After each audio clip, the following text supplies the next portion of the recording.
I like the suit. Is that the Versace? You know, a little something, you know what I'm saying? I didn't know you had money like that, man. I don't, but God is good, you know what I'm saying? Hey, God is good. God is good, man. You know? Cheers. Cheers. Cheers. Cheers, JD. Forget J. Cole. Yeah. Cheers to you, my brother. Cheers to you. Yeah.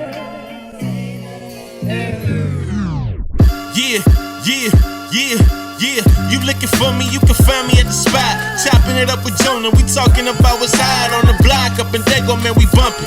Keeping it confidential, you know this how we coming, we ain't front. Looking for that real, better tune in and stick by. Put on for the city every time that I dip by.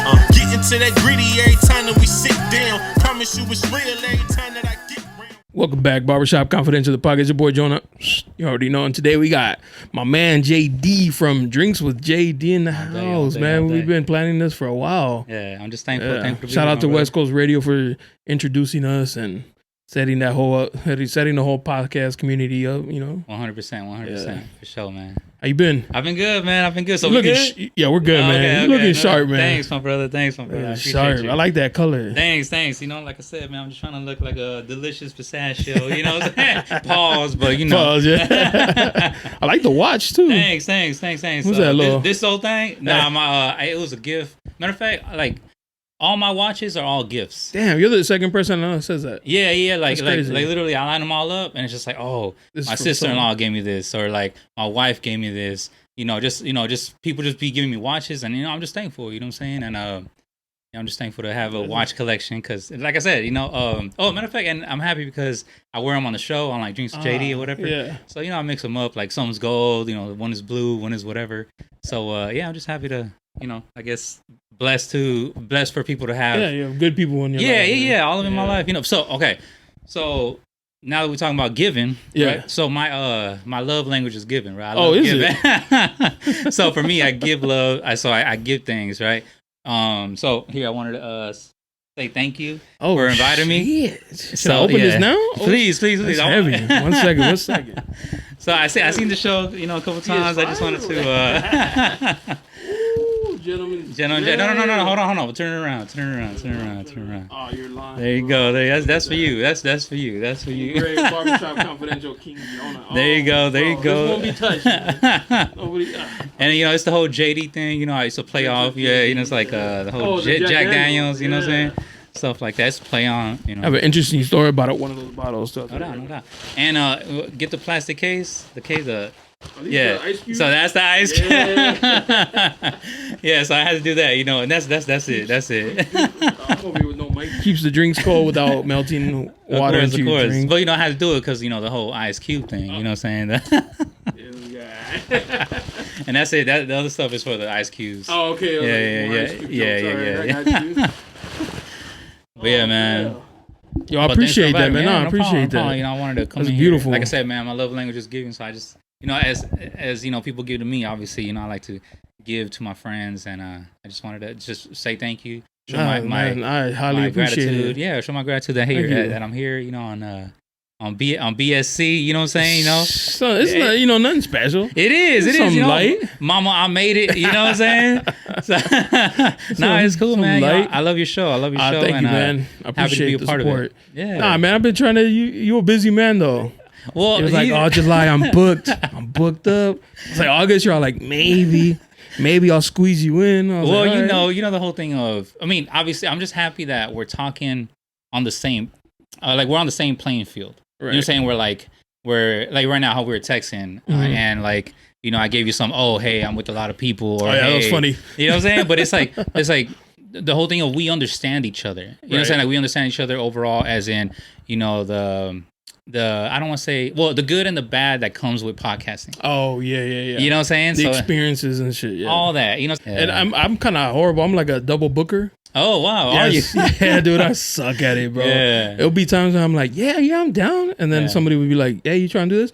With it, let's do it. And then it comes, I'm like, fuck. Yeah. How am I gonna split myself up into two? No doubt. So I'm just horrible at that, but I'm working on it. Okay. I got notebooks to write it down, remember and shit like that. I'm working on it, but I'm definitely. I just say yes to a lot of things. Okay. And I need to learn to say no. Okay. But it's not that I don't want to do it. I just can't. I can't do everything in one day. You know what I mean? It's a little awkward because it's the first time my mom's like outside. Yeah, hey, shout out to Mama Confidential. You know what I'm saying? Told her to come through it. So it's like a little. That's the first time. You know what I mean? That's cool. And she doesn't really watch because she doesn't like hearing me cuss. Okay. So she like just cuts it off or whatever. Yeah, it makes sense. Makes sense. And you shouldn't be cussing. You know what I'm saying? I shouldn't. I'm gonna tell Mama on you. I'm gonna tell Mama. Are you close to your mom? Yeah, no, I love my mama, man. I'm blessed to say, I'm extremely blessed to say that I have a wonderful relationship with my mama and a wonderful relationship with my daddy.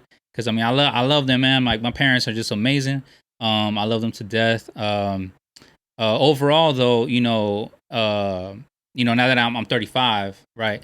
There was like, let's say, a growing stage. You know what I'm saying? From like, let's say. Because something I like to talk about, let's say with parents, right? It's you're officially mature when you see and accept your parents as human beings and not parents, right? Yeah. Overall, no. Well, what I'm saying is just human beings. We're talking about me and you. We're humans. Yeah. We have flaws. We're not perfect at all. You know what I'm saying? We make mistakes. We have a past. You know what I'm saying? That also stuff that. Either we're learning from, we're healing from, or that we're going through right now, or hey, we're gonna make mistakes in the future as well. You know what I'm saying? But like sort of like this, like I'm pretty sure people could relate, especially let's say for myself too. Even with my daughter, I used to see my dad as Superman when I was a kid. When I was 5 years old, I was like, man, my daddy's so strong. You know what I'm saying? He got big old muscles. You know what I'm saying? Or whatever. But you have this this perspective of you're a child and these people they're taking care of you. Your mama could do no wrong. Whose mama could do wrong? You know what I'm saying? Nobody's mama. You know what I'm saying? If I could tell you right now, like, yo, your mom made this mistake, you're like, wait, what? Like, hold on, don't talk about. Like, nah. You know what I'm saying? And but if we see our parents as human beings, we start this whole thing of like accepting and healing and not being rude to them and being empathetic. You know what I'm saying? And that's maturing because like let's say at right now at 35, like I said, I'm so blessed to have an amazing relationship with both of them. But let's say at 15, 20 years ago or at 21, was I, were my emotions on an immature level where I'm like, well, you're my dad and you're supposed to do this for me. You're my mom and you're supposed to, you know what I'm saying? And stuff like that. So it's like, now that I'm older, now that I'm a father as well, it's like, I love this perspective of that I have for my parents. And I'm blessed to also have them, at this age and especially I'm the youngest as well. So it's like, I got them with how do you say it? The shortest amount of time. Yeah. You know what I'm saying? Because I'm the youngest. But no, man, overall, I love saying things like that about my parents just because, there's growth and healing that everyone could do. Like, I don't like when people start saying like, oh, I don't like my father, I don't like my mother or something like that. But it's like, no, like why don't you heal that? You know what I'm saying? Heal that. And I promise you, like your life will be 100% better, bro. Like if you have a wonderful relationship with your parents, like accept their flaws. Yeah, I understand that, they made these mistakes. There's some crazy mistakes people or parents can make. You know what I'm saying? Like if I could tell you my past, it'd be like, man, you'll be like, man, you still love your dad, you still love your mom, but it's like, yeah, because, even like in the 10 Commandments, it says, honor your mother and father, you know what I'm saying? And it also, that commandment also comes with a promise, because it says honor your mother and father and, to have a long life. You're promised a long life. Yeah. You know what I'm saying? If you accept and love and honor your parents. And that's just, that's in the basic 10 Commandments. You know what I'm saying? That's back in the Old Testament. You know what I'm saying? All from Moses. That's from the beginning. And I could tell you this, that now, obviously with healing and accepting and whatever, growing into an amazing relationship with my parents, I could truly say that, my life has been 100% better. Oh. You know what I'm saying? 100%. You know what I'm saying? So I preach that, like, yo, love your parents, forgive your parents. You know what I'm saying? There's so many people, there's so many families who are, are broken as far as from the child side or the parent side. And it's just like, if you just like forgive each other, that's the best thing y'all could do for everything, to have an amazing life. I just wanted to share that. You know, shout out to my mom, shout out to my dad. You know what I'm saying? I love that. I appreciate that. Yeah, no, and I understand what you're saying. How you've humanized your parents, right? Because we looked at them, and I catch myself sometimes. Like my mom's getting older, and sometimes she'll do things that I know back when I was younger she was able to do. Yeah. And right now sometimes she can't, right? Because she's getting older. Of course. And so I get frustrated because like my mom was like the ultimate, like the strongest woman I ever met. That's right. Never remarried, never even dealt with another man after my pops died. Sorry about your dad. Thank you. So she held it down. So when I see her not being as strong, but because of she's getting older, I get like angry. I'm like, I can't see my mom weak. I'm with you. Yeah. So it kind of like affects me. Like I get frustrated. I'm like, nah, my mom can lift the fucking car right now. Right. So and then I gotta accept that like, she's getting older. And, things are slowing down and shit. So that's right. No, I'm with you. Just with anybody, really. So yeah. No, yeah, and I guess that's just a part of life, It's an awesome part, but a sad part because, the whole thing of even with if you change perspectives of like, let's say, I seen stuff on Instagram that there's this thing going around that says what's the best thing about raising children. And the answer is watching them grow up. And then it says, well, what's the saddest thing about watching them grow up? But it's something that we all have to accept. Obviously, all of us have a date, to go meet Jesus. You know what I'm saying? And that's why the whole thing of we need to appreciate each other while we're here. But that's why I keep preaching the whole thing of forgiveness. Yeah, forgiveness, bro. Like forgive, forgive, your dad, your mom, because there's not a lot of time that we have here, and that. I mean, I'm with you overall. Like right now, when you were saying the whole thing of my mom was so strong, saying like I remember as a kid, me and my mom we would play arm wrestling. You know what I'm saying? But I'm over here. I'm 6 years old. You know what I'm saying? Like she's always beating me, but then as I got older, I finally beat my mom. I'm over here 30 years old, like, Mom, come on. Like, you know what I'm saying? You ain't gonna beat me. So I've been in the gym, whatever. And I finally beat her. And I'm like it hurt me more than anything. Like I can't believe I just beat my mom. Yeah. And it's stuff like that where I completely understand where you're coming from. That's the sad part about getting older, because as we get older, our parents also get older. But over that, so I keep going back to it, as in forgive your parents, man. Forgive your parents for their mistakes. And they're human. Accept them as human, man. Like, yes, I understand. Trust me. Like, I know some mistakes are just like the worst, right? Are just like, I mean, we could name them, you know what I'm saying? And it's just like, nah, I won't forgive my dad if he did that. Or I won't forgive my mom if she did this. And, there's different situations, 100%,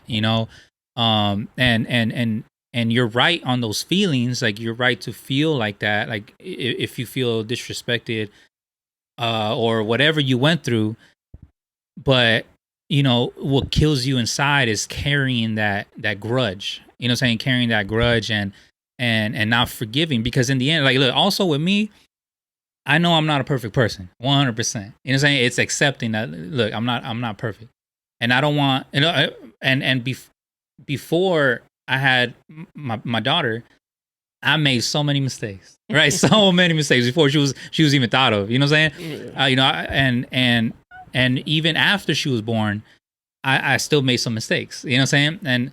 And in the future, there's going to be some mistakes that are going to be, they're going to happen. But I don't want her to judge me off those mistakes. I don't want her to hold something. Like, yeah, obviously it's me taking accountability and stuff like that. Like, if I hurt her or whatever I do, it's also me, working at it, not to or to minimize my mistakes, and not purposely try to hurt her or whatever.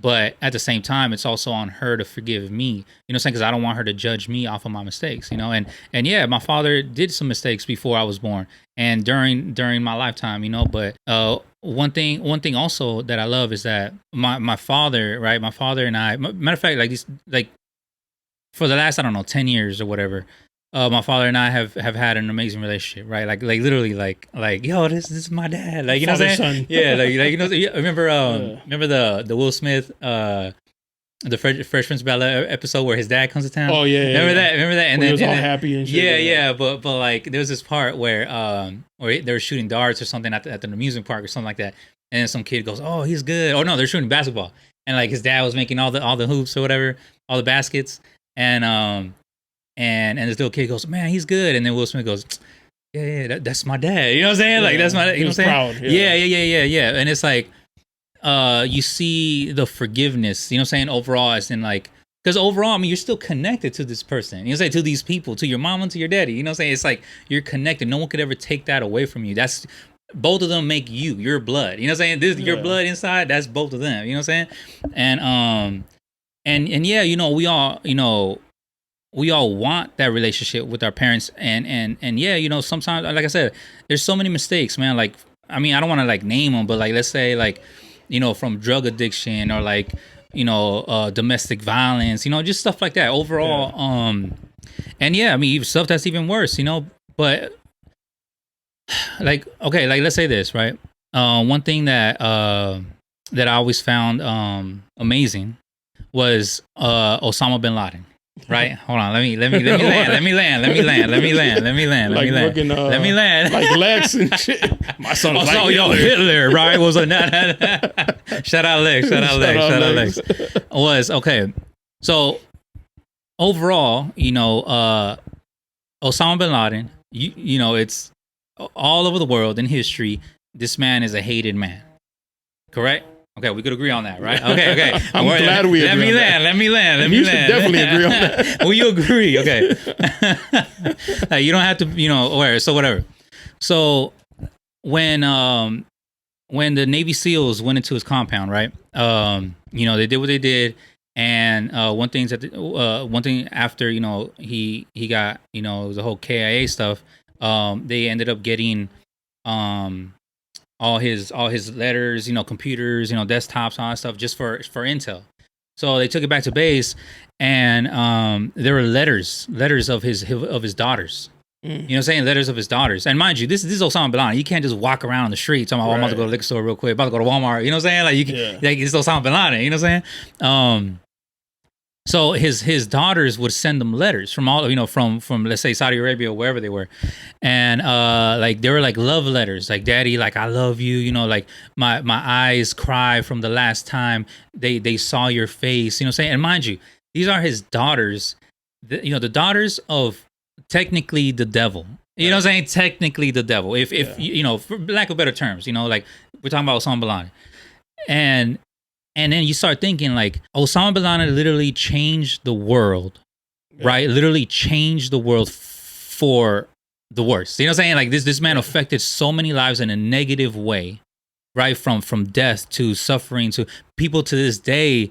You know what I'm saying? Like, just from like collateral stuff, from like, let's say from, you know, rest in peace to like the people who were there helping out, just cleaning the, you know, all the stuff from when the towers went down. You know what I'm saying? Like, those people died like 10 years later because of cancer, lung cancer, because they were breathing all that stuff. So it's like, overall, the like ripple effect, all that, like, so many lives were touched from this one man. You know what I'm saying? So it's like, overall he's hated, but yet his daughters love him to death. So it's like, you think your dad is worse than Osama bin Laden? You can't forgive him? You know what I'm saying? When it's like his daughters over here sending Osama bin Laden some love letters. "Daddy, I love you. You know what I'm saying? I miss you. I just want to hug you, Dad." Like, you know what I'm saying? Stuff like that. When it's like, if your dad is sitting in prison, if your dad is right here, he don't see you. If your dad just doesn't want nothing to do with you, or I don't know. I don't know. You know, I don't know what anybody's going through. Everything's, you know, different. You know, every situation is different. But overall, it's like, if you look at it through that perspective of like, if Osama bin Laden's daughters could love their dad through all that shit, all that, like, yeah, look, like, it, because remember how I just said, then the Bible says, honor your mother and father. It doesn't say honor your mother and father unless they're over here blowing the towers up. You know what I'm saying? Or unless they're over here beating up your mama or doing drugs or I don't know. Well, I don't know what the Quran says. Yeah. It might be wild in there, bro. But I don't know. Overall, I'm just saying, I'm just stamping forgiveness on it. Right. Just like, if they could forgive their daddy for changing the world and all that stuff, like I'm preaching forgiveness. I'm preaching forgiveness. Right. And like I said, I could witness to you that I've been so blessed and so happy, right? By just having an amazing relationship with my dad and my mom. You know what I'm saying? With their mistakes through forgiveness. And yes, fortunately, my father has also realized his mistakes. He said, he apologized. Hey, my bad. You know what I'm saying? But see, also like this, we're also grown. Yeah. We more mature. I'm 35. You know what I'm saying? I'm not a 15-year-old kid. Where's my daddy? You know what I'm saying? Or something like that. You know what I'm saying? Daddy, you supposed to be there for me. Why weren't you my football? You know what I'm saying? Stuff like that. Like, nah. That's little kid stuff. We grown men. You know what I'm saying? I'm 35 years old. How I look like, saying some dumb stuff to my dad like that on some, you know what I'm saying? Like, oh, you weren't there for me. Okay, but let's say he wasn't. But forgive your dad. Yeah. You know what I'm saying? Forgive your mama. And like I said, if the devil could be forgiven, if Osama bin Laden could be forgiven by his kids, really look into yourself and just, try to forgive your parents, man. And like I said, I could witness right now, and I could say, I love my dad, I love my mom, forgive them. And we have an amazing relationship. You catch us at the ballpark, you catch us, in Ensenada. We always drive, my mom's from Ensenada. So, we always drive out there and, shout out to my mom, shout out to my dad, man. I love them to death. Yeah, man. I do think it's like a journey that you have to come at your own time, at your own pace, and if you eventually do it, whenever you're ready. So for sure. Yeah. But work at it. Yeah. You know what I'm saying? Whenever you're ready, but work at it. Yeah. You know what I'm saying? Go to therapy, you know what I'm saying? Like read some books, you know what I'm saying? Look deep in yourself. Because like I said, just get that out of your heart. You know what I'm saying? Just get that out of your heart, so shout out to parents. Shout out to moms and pops. Yeah. The ones up in heaven, blessed, looking down on us too. 100%. I appreciate that. Damn, man, that was good, man. That was good. So Hitler. Back to Hitler. Yeah. So you served. Yes, 100%. Wait. Hold on. I know it's my interview, right? I know it's my interview. You gonna interview me? But I think it should be like a intervention. Oh, for me? For you. Damn. For you, it should be an intervention, my brother. I don't even drink like that. No, well, hey, maybe drugs. It's maybe drugs or something. I don't know. I don't know what it is, my brother. I don't know because too many holes. No. Well, maybe it's that. Yeah. Maybe you addicted to that. You know what I'm saying? But I don't. The only thing that could explain, addiction is the only thing that could explain why you hate Ice Cube. Oh my God. That's the only deal. This is the end of it. I don't hate Ice Cube, man. We about to get down to the reason, to the real reason. Just don't like Ice Cube. Why you hate Ice Cube, man? Why you hate the GOAT? Man? The GOAT, huh? Yeah, he's one. He's top 3. Top 3. Like from LA? Hip hop. Nah. Hip hop culture. The culture. Man. He's not even top 10. The culture. He's not even top 10, bro. Come on, man. Okay, how about this? Let's be honest. Let's be honest. He's so top 3. You're gonna put him. Are you basing your assessment of Ice Cube like his longevity? Well, okay. How about this? His impact, or like, what are you judging? Why are you putting him on your top 3? 100%. I grew up. Who is? You want my top? Okay, because you say top 3, that means he's 3. He's 3. Okay. He's 3 in my top 3. He's 3 in my top 5. He's 3 in my top 10. He's 3 regardless. Period. Who's 2? Who's 1 and 2? Okay, hold on. Before let me answer the first question. So, okay, yes, 100%. I guess you could say I'm biased because I grew up with him. Like, I love everything he's ever made. Everything, literally everything. There's not one whack song. I'm telling you, everything. That is bias. You're being biased. Okay, I accept that. Take a sip of your water. Yeah. You're being biased. But I forgive you. I forgive you. We're talking forgiveness. Yeah. Forgive. Who's 1 and 2?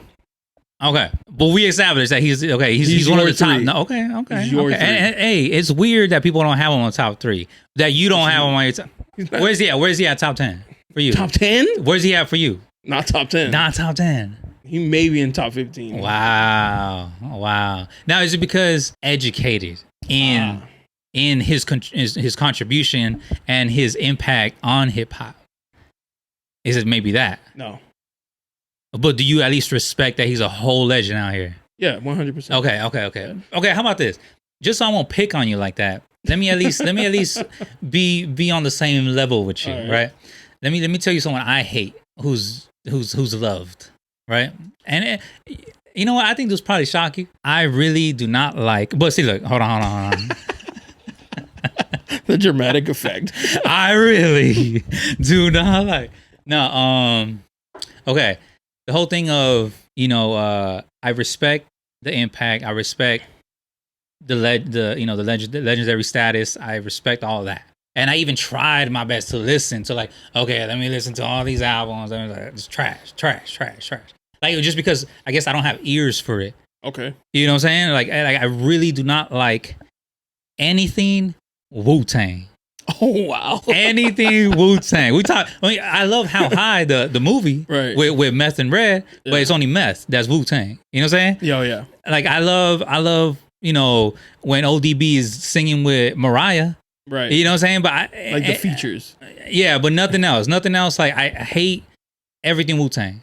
Everything. I guess, trust me. I've heard everything individually too. You know what I'm saying? From like, let me hear the Meth. Let me hear the collaborations with Red. Right. You know what I'm saying? Let me hear Raekwon. Let me hear the RZA. Let me and I like their features. Like, when Raekwon is rapping with The Game or whatever. You know what I'm saying? I can't stand their music. I can't stand it. I just don't get it. Is it an East Coast thing? I don't know, because I like East Coast stuff. Like, okay, right now we're talking about J. Cole.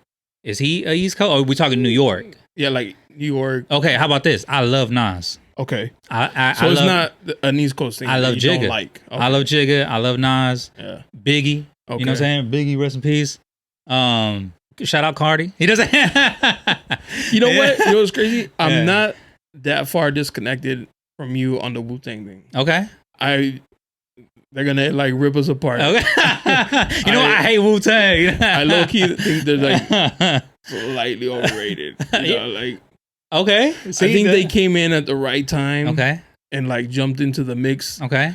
With like the hip hop movement. Okay. And they had like a couple good songs. Like, yeah. The most famous song is Cream, right? Yeah. Cash rules everything. Yeah, but if you ask me to tell you like Wu-Tang, I can't. Yeah. I but can't. see, I tried.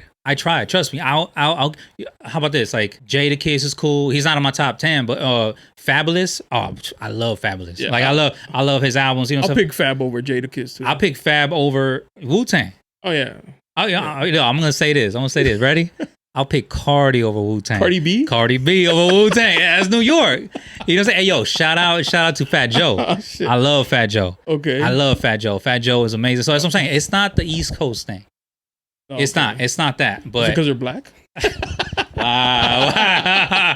You know what? No, the truth is out, that's too much. Whoa, hold up. I'm playing. That's interesting. Yeah. I mean, I'm like I said, I'm not like far from your take. Okay. Like if you push me to be like, you either love him or hate him, I'll be like, I hate him. Okay. There's no way I love him. Okay, so how about this? Who's your top 3? Biggie. Okay. Top three. Biggie, Jay, Tupac. Okay. All right. That's cool. That's a good top 3. Yeah. But I'm East Coast biased. Like, I grew up liking East Coast more. That's why I wanted. Yeah, I know that because I love your show. So I know you say that. That's why I said the Wu-Tang thing, because I started thinking like, okay, who don't I like? Who's legendary but on the East Coast? That's why I had to say it, because I was like, wait, Jonah don't like, or Jonah prefers East Coast stuff. So I'm like, okay, I really do not like Wu-Tang, and I keep saying that again. I do not like Wu-Tang. You know what? I think I favor storytelling. Then if you favorite storytelling, why don't you like Ice Cube? That's the thing. My man, like he's the best storyteller ever. I put the poll and they said Biggie was better. Okay, you're judging Biggie off of 2 albums. But if he was around longer. Nah, you can't. That's hypothetical. We're talking about facts. We're talking about what we have now. Okay, let me tell you my top 3. Okay, forever and ever. Like, I love my number 1. Forever and ever. Respect. Since I was born, right, was always Pac. Okay, I love Tupac. He was my number 1 forever. As I got older, right, he's been my number 2. Just because you can only play those albums, 20 years of playing these albums, like, okay, I love you, Pac. Like, I feel you. Like, drop some new shit, Pac. Yeah. You know what I'm saying? Stuff like that. So it's like, but at the same time, I mean, you could still, they're still relatable today. The impact is still there. You got money for war, but can't feed the poor. You know what I'm saying? Like, it's all quotes for it'll last forever. That'll last forever. Like the whole thing of, you sending money to Ukraine, but go downtown right now. Yeah, go downtown. All the homeless. Go downtown. You got money for war, but you can't feed the literally. Yeah. Literally, that's literally today. You know what I'm saying? So it's like forever. Tupac is a hip hop god forever, and mind you, he was always my number 1. Like, I'll even say that by myself. Like, I got Tupac lyrics tattooed on me. Like, I that's how much I love Tupac. You know what I'm saying? Like, I like as a teenager, like, it was so like impactful. Man, I love you, whatever. I got everything Tupac. Anyway, but I had to move him to number 1 or to number 2 because the true number 1 is, to me, okay, Tupac died in 96. He was 24 years old, right? What was that? 30 years ago or whatever. Almost. But he would be in his 50s right now. Yeah. Right? Okay, so would he still be rapping? Probably not. I mean, I think he'll be a politician just cuz he wanted to see that. Yeah, he wanted to do the he wanted to make some type of change. Yeah, no, but he said it. He said he wanted to do that. Like, it's like verbatim. Like, he'll, like, if you look it up or whatever, he said he wanted to make a political party, and it was for blacks and Mexicans. Oh, that's exactly what he said. Okay. Anyway, but at the same time, you could be a politician and still rap. You know what I'm saying? So like Jigga right now, why is Jigga rapping? He's a whole billionaire out here, right? Yeah. But you could say that it's marketing. It's to keep his popularity going. He's relevant. Yeah. Relevant, yeah. You know what I'm saying? For like, hey, if he's over here having lunch with Warren Buffett, and it's like, yes, respect to your history, but it's like, what are you doing today? But I mean, not to say like Warren Buffett would say that. I mean, we're talking billionaire talk. Yeah. But what I'm saying is his popularity is still there. So it's like, that's why he'll drop, a feature or something. Yeah. Or just like a whole album. You know what I'm saying? Like a whole album. Like even grown albums like 444. Right. 444 and stuff like that, where like, we're talking about Jigga, was over here, first of all, spitting game and even being more vulnerable than ever. I mean, we're talking about, Jigga Jay-Z from like, selling cocaine, do all this stuff. And yet in 444, he was over here talking about, I had to, I found out that my mom was a lesbian and I had to accept her for that, stuff like that, where like that's vulnerability to the core, you know what I'm saying? Like, he's over here speaking this stuff, and but that's grown stuff. That's grown talk. You know what I'm saying? Like, right now, we're talking forgiveness. We're talking about accepting our parents. Now, where would he be 26 years old, coming out with Reasonable Doubt, coming off, having, bricks in the trunk, and then your mama goes, yo, I'm a lesbian.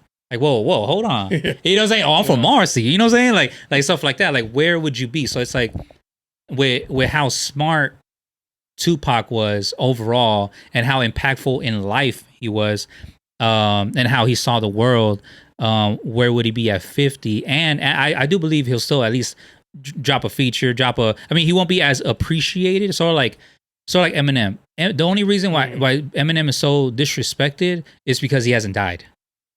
That's literally the only reason. This dude is a rap god. Yeah. We even seen him transition into. Dude, if he got shot and killed, legend. Yeah. Like, he would shoot up to number 1. But see, people, I mean, respect to Juice WRLD, respect to XXXTentacion, but people hold them to a high esteem right now because they're dead. Yeah. But it's like, Eminem is still dropping gems. You know what I'm saying? He's still dropping gems, still dropping like amazing records on the old school hip hop tip, as in, we're talking about cadences, lyrics, themes, all this stuff, like even like double, triple entendres, like, you have to really pay attention or even know what we're talking about. They're wordsmiths. Yeah. They're wordsmiths. But yet the only reason why he's not appreciated today is because he's not dead.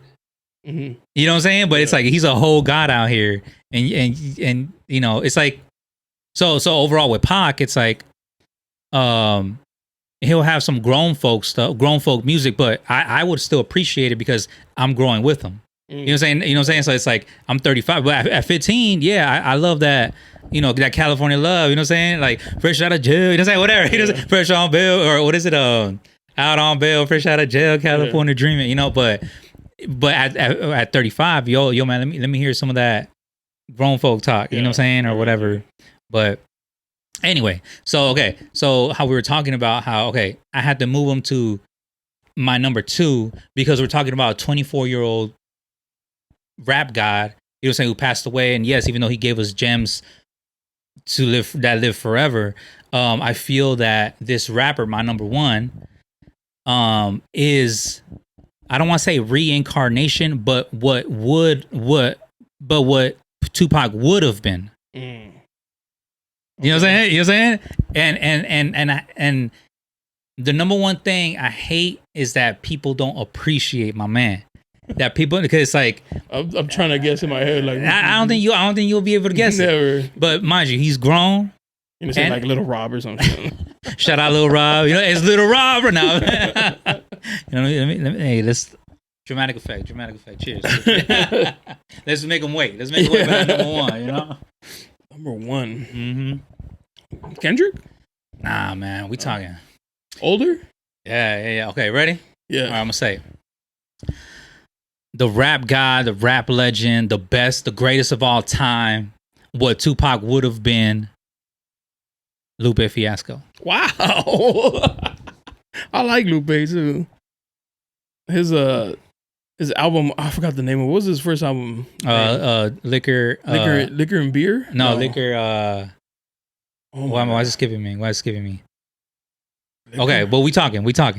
That album, I love that album. Yeah, it's amazing. And not just Kick and Push. Yeah. See, a lot of people judge him off of that. That's like in actors too, how they get judged for like one role and forever be that role. And that's it. Yeah. Oh, you that skateboard guy. Yeah, like, wait. Hold on. Did you listen to the album? Yeah. Did you listen to the next album? Dreaming was one of my favorite songs. Did you listen to Lasers? Yeah. Did you listen to, dude, his entire discography?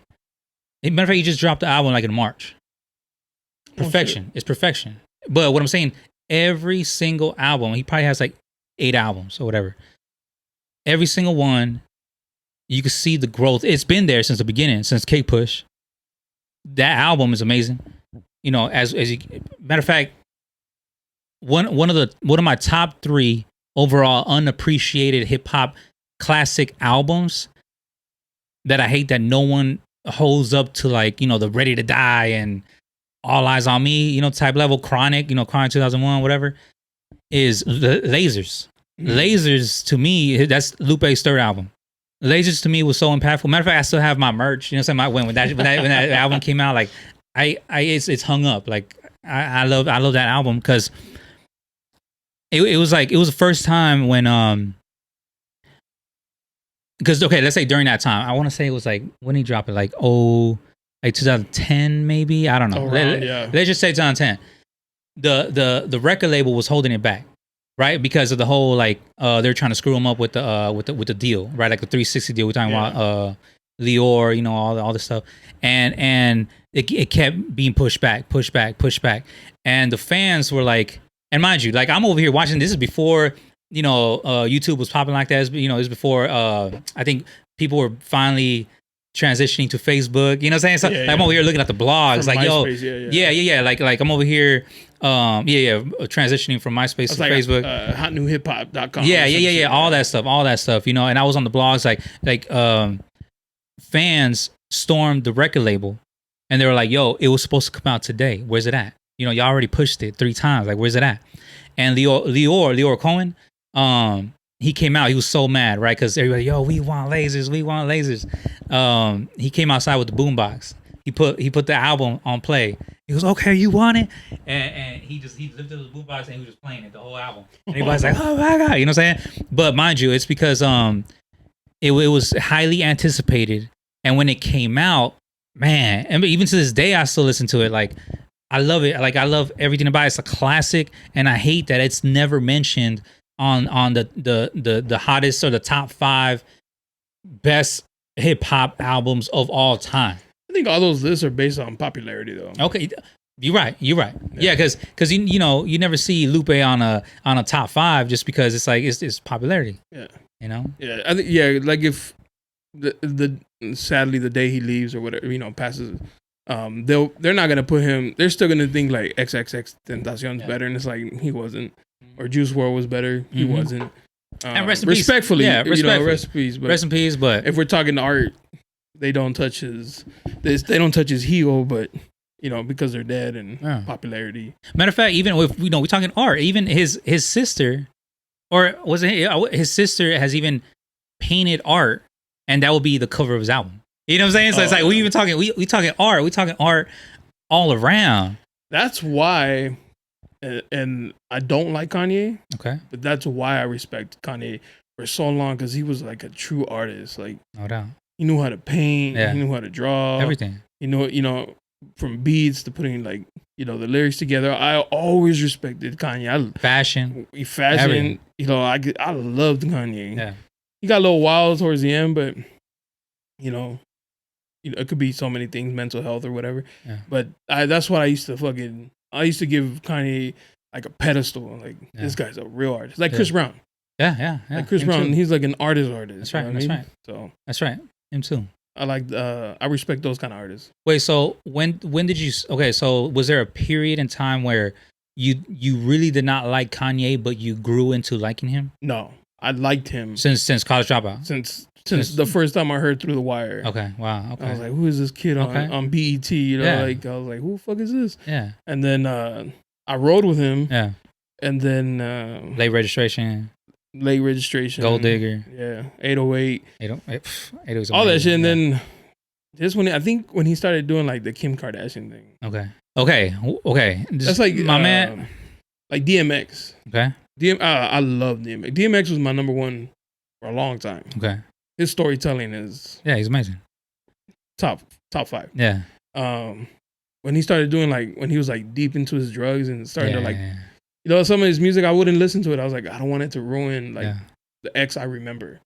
Like it's dark and hell is hot. Mm-hmm, you know what I mean? So I was like, I don't want to listen to that new shit because it's gonna ruin like my vision of him. Yeah. I still want to remember him how he was. Yeah. And Cube, because he's like so out there with like everything he does, movies and shit like that. And now, okay, how about this? Have you truly listened to let's just say the last 3 albums? No. But see that's unfair. Yeah. You can't do that. My brother, his last album came out it was called Everything Corrupt. Right? I was waiting on this album for like 3 years. When it dropped, it met all expectations of what literally I almost cried listening to it. You know what I'm saying? Because it was like I love this man's music. Yeah. That album, if you listen to it, even has amazing, 2 short features to just storytelling. Because the thing with Ice Cube is that, okay, we're talking America's Most Wanted. Let's just talk America's Most Wanted.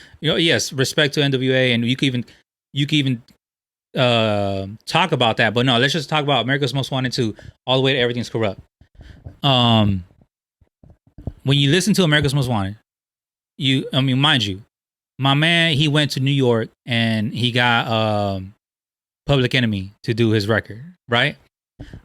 He was over there, sleeping in the studio in New York City. You know what I'm saying? Literally with one of the most impactful, controversial groups of all time was Public Enemy. You know what I'm saying? Fight the Power. You know what I'm saying? And the energy of America's Most Wanted is that it's political. You know what I'm saying? There's no diss to NWA. There's literally it's just political, and it's still gangster rap. You know what I'm saying? It's still gangster rap, but it's still on the political side. every album that you listen to. Yes, even though you have, Today Was a Good Day, you have you can do it, put your back into it, whatever. Every single album, you have those. Yeah, you gotta sell it. You gotta sell the record. Yeah. So obviously you gotta have those records, but those poppy songs. Yeah, you gotta have them. You gotta have them. Every single album has them. But if you really pay attention from 1 through 16 or whatever, you get the political rap. You get the political and gangster rap. That and to this day on Everything Corrupt, it's still that. It's still the political side. Mind you, Everything Corrupt. Yeah. You know what I'm saying? So it's like he's over here talking about one of the lead singles, Arrest the President. That's literally what the song is titled, Arrest the President. You know what I'm saying? Yeah. So mind you, we're talking about political stuff, political rap, political gangster rap. That's how I categorize Ice Cube. So if we talk in America's Most Wanted to Everything Corrupt to Arrest the President, it's been consistent. It's been 100% consistent. Yes, like I said, you'll get the put your back into it or whatever. But until you listen, I promise you'll be like, you know what? JD's right, and I've been wrong my whole life. That's what you're gonna say. I'm gonna come out and be like, I don't know shit about music. Yeah, exactly.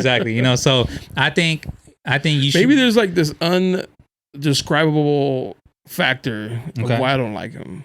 Okay. He's never met anybody just like. How about this? I just don't like this. Let's go back. You should forgive my brother. What did Ice Cube do to you, man? I'm gonna send him a DM like, hey man, I forgive you. He's gonna be like, who the fuck is this? Just forgive my brother. I think you should just forgive. There's something in you. You know what I'm saying? I don't know. But yo, Ice Cube, I think he's just, I don't know. You know what's crazy? When I was in college, I was an architecture major. That's awesome. And we had to do drawings of like shadow. Like we had to draw the shadow, and it had to like look like what we were drawing, right? And he was my that's cool. Like an art like one of his covers, I used it as what I wanted to do. Wow, that's amazing. So it's not like I always hate it, and I don't hate him, bro. I just I don't know, man. I really can't tell you what it is either. Can I ask you this? I think he touched me where he's not supposed to. Who hurt you, my brother? Ice Cube. All right, maybe it was somebody wearing an Ice Cube shirt that molested me and shit. Nah, I shouldn't talk about that. People. Just forgive. That's all I'm gonna say. Just forgive. So how about this? Can you promise the viewers? Can you promise everybody that you're gonna listen to Everything Corrupt? Yeah, I'll listen to it. Okay, boom. Yeah. There you go. Okay, and that's it. Just give it a fair chance. Speaking of like long listens, when you started JD or Drinks with JD, that page wasn't Drinks with JD from the beginning. 100%. It was not. It was like military stories. Yes. And also, well, the first my first video that I dropped was a music video. I filmed and directed a music video. Oh, okay. So overall that's why the page is called Planet SON. Planet SON Film Productions. Yeah. Okay. Planet SON Film Productions, that's my YouTube. That's what it's called. Right? So originally it was like producing and directing. Yeah, it was originally for film production. Okay. Yeah. So like, I still have plans to drop like documentaries and more music videos and just stuff like that, cuz I just like that stuff. But under Planet SON Film Productions, I also have Drinks with JD, the show, and I'm starting to do more stuff like creating new shows. Matter of fact, can I share it here a little bit? All right. So I have a new show dropping. Should be dropping by the end of the year. I'm still working at it. It'll probably drop in the spring. You know what I'm saying? Just because I want to perfect it. Right. I shot the trailer already. Like it's very, we shot it with or back in like early July. And it's called Connect with JD. And that's an exclusive. Okay. I actually got this. So there you go. Let me hear this here. They'll hear it. Exclusive. Tom DeMarco. All right. So you can't find this on the internet. There you go. So it's called Connect with JD. And the way my wife describes it, she describes it as hits blunt. You know what I'm saying? Like I'm like, what are you talking about? You know what I'm saying? Cause it's like Drinks with JD, if you look at it, it's okay. It's me in a suit. You know what I'm saying? And I'm over here talking about, let's get to know you. You know what I'm saying? Getting to know the artist, getting to know, the person behind the music, the person behind the business. You know what I'm saying? Because Drinks with JD is just about interviewing music artists and entrepreneurs, business owners, right? Okay. So it's basically like a chance to get to know that person. You know what I'm saying? And then you could like find their product, whether if it's music or whatever they're selling. It allows you to connect with the person first, and then you go check. It's like it allows you, like I said, to connect, but also if you like them, it's like, oh, okay, well, I like this person. I know how they are, or whatever. It's kind of like what I'm doing here. You know what I'm saying? I don't think you get JD from Drinks with JD. You get more of the person. Right. You know what I'm saying? So like right now they're hearing me, well, I didn't know he liked Lupe Fiasco. Like, yeah, he's number one, baby. You know what I'm saying? Shout out Lupe. Yeah. But yeah, connect with JD. We're talking about like, the pyramids, how they're made. We're talking about, the Nephilim, the fallen angels, stuff like that. So it's like, it's more of a, like I said, like my wife, she goes, you know what? Like, cause we're watching it, cause I already edited it a little bit. It's on his roughest draft, you know what I'm saying? But we're watching it. She goes, yeah, babe, I think it's like a hits blunt type of show. You know what I'm saying? Shit that makes you think. Yeah. Or like just like it's complete. It's a 180 on Drinks with JD. Okay. So I just wanted to share that. I wanted to ask real quick. Who is the photographer that's like that you post like it's like doing your recordings?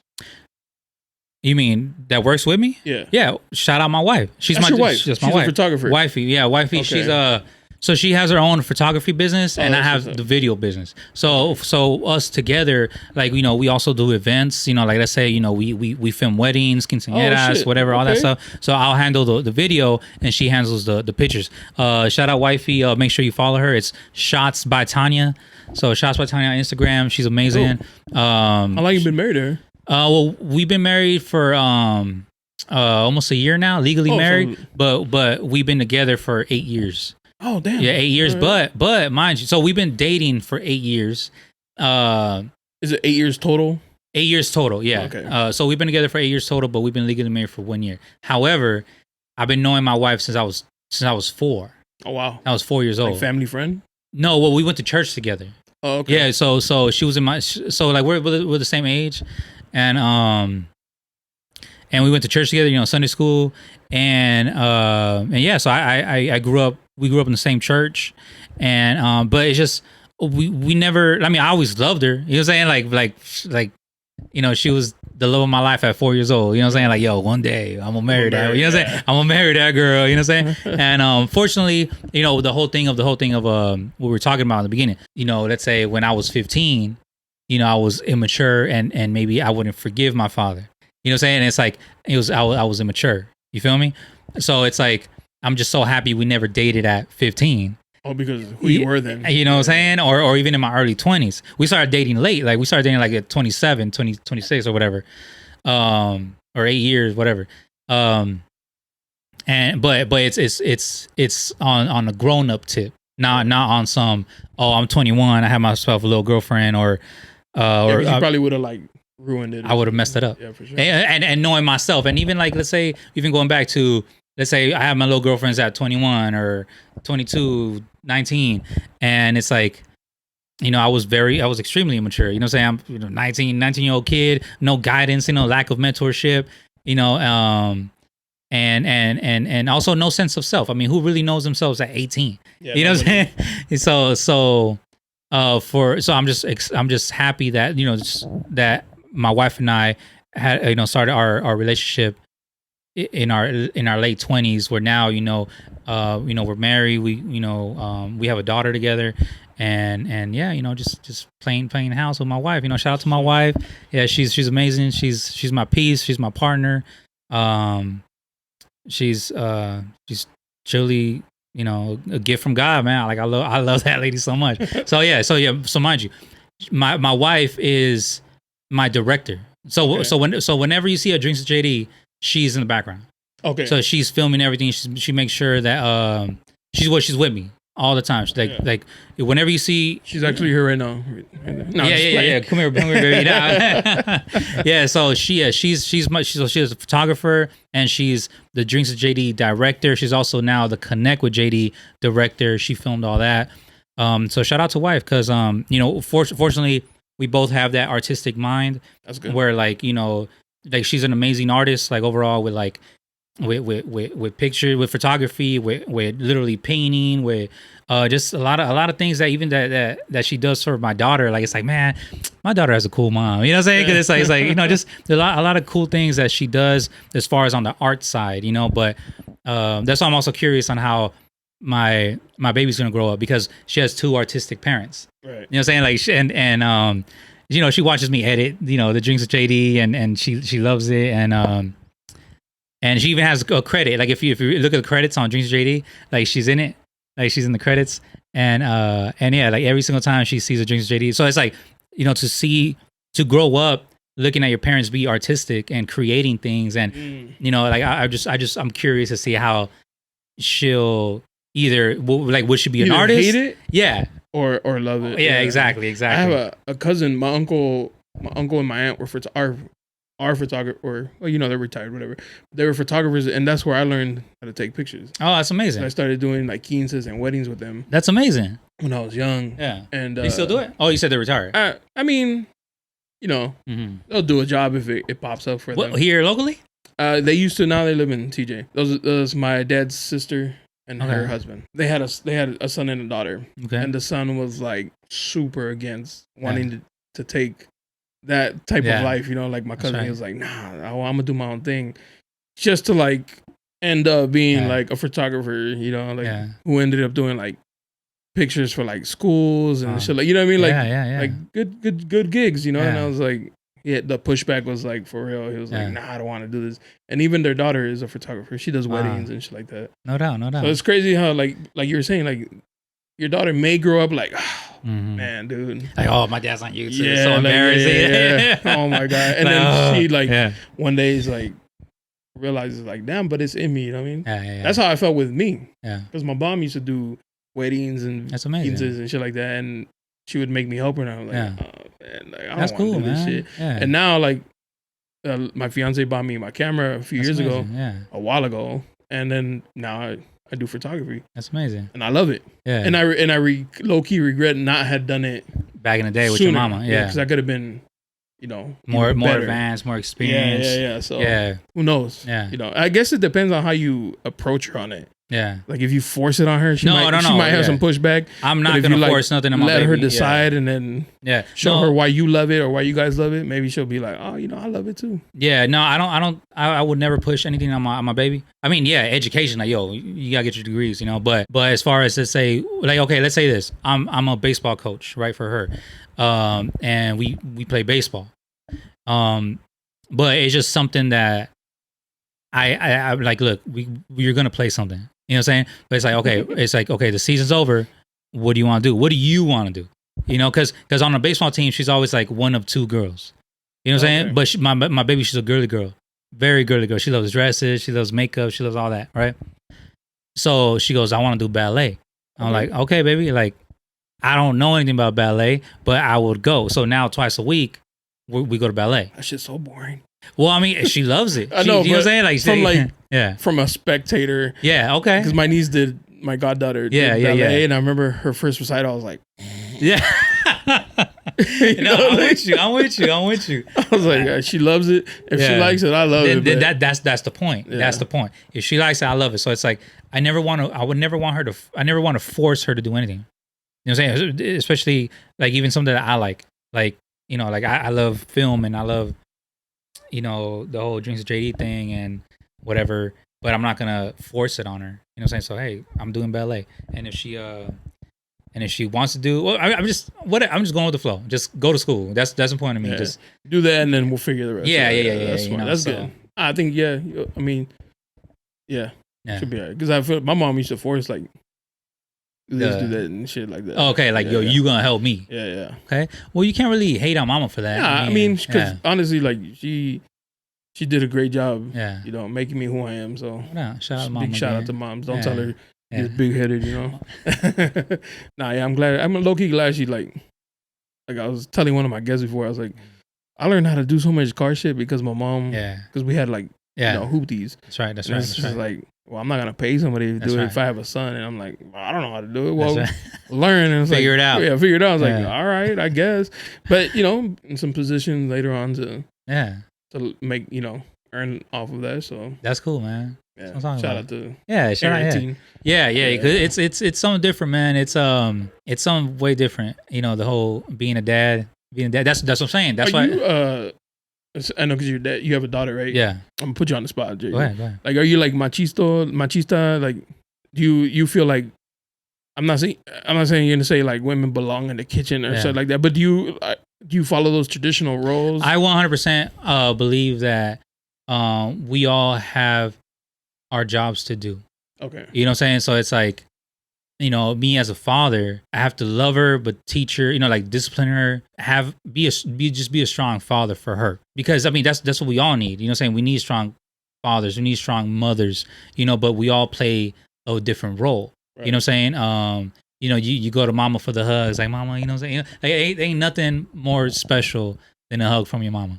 Ain't nothing. Even from your daddy, you know what I'm saying? Like, it's like you know what I'm saying? Like that was cool, whatever. Yeah, yo, where my mama? You know what I'm saying? So it's like, but that's a special position to have, to be like, yo, I'm the one with the best hugs. You know what I'm saying? And it's like, so it's also knowing my position as a man, like as in like, okay, what do I contribute? Where do I fall, on the patriarchy, you know what I'm saying? Of like, God, husband, wife, children, you know what I'm saying? So it's like, if you follow those positions, then you could be on the right path. You know what I'm saying?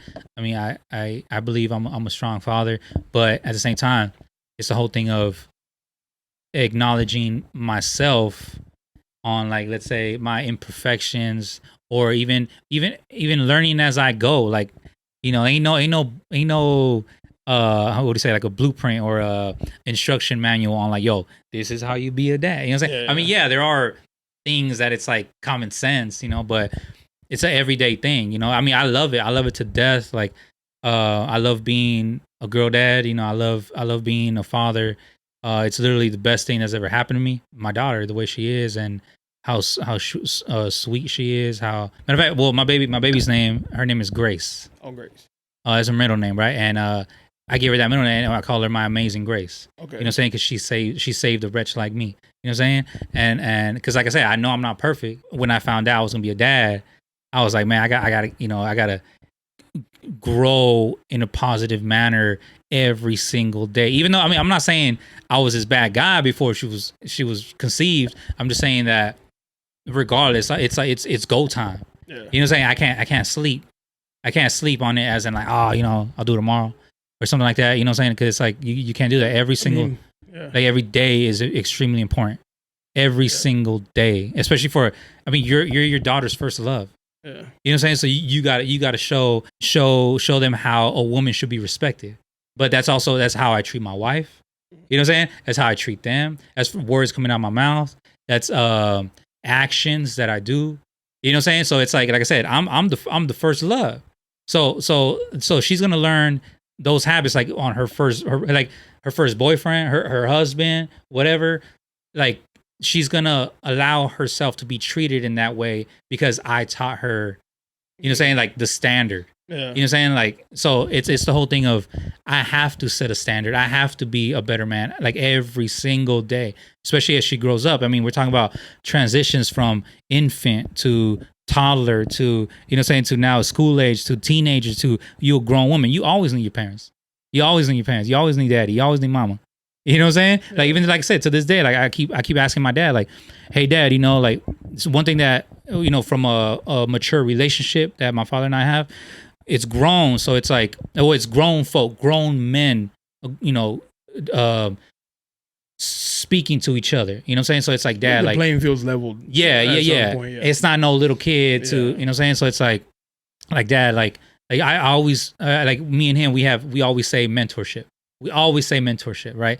Like he goes, hey mijo, I wanna, give you some mentorship. You know, that's how he starts. He goes, I think you should do this. I think you should do that. Blah blah blah blah blah. And because my dad has, years of decades of mistakes. You know, what I'm saying, that it's like the whole thing of a wise man learns from a fool's mistakes. You know what I'm saying? So you don't have to do all that. You don't have to go what they went through. That's why it's like every generation has to elevate. I mean, we're talking about my father was born in Mexico. You know what I'm saying? He came over here. You know what I'm saying? Started working here, got his citizenship. But at the same time, I'm so blessed to be born in America.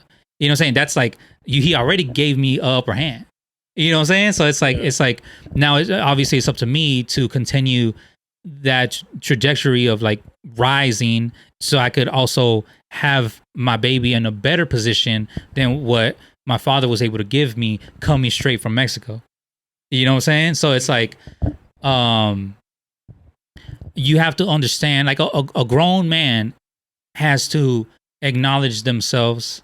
You know what I'm saying? You have to be responsible. You have to be mature. You have to handle business. You know what I'm saying? Where, you know, we talking about bills. We talking about, you know what I'm saying? Like having yourself a career, being educated,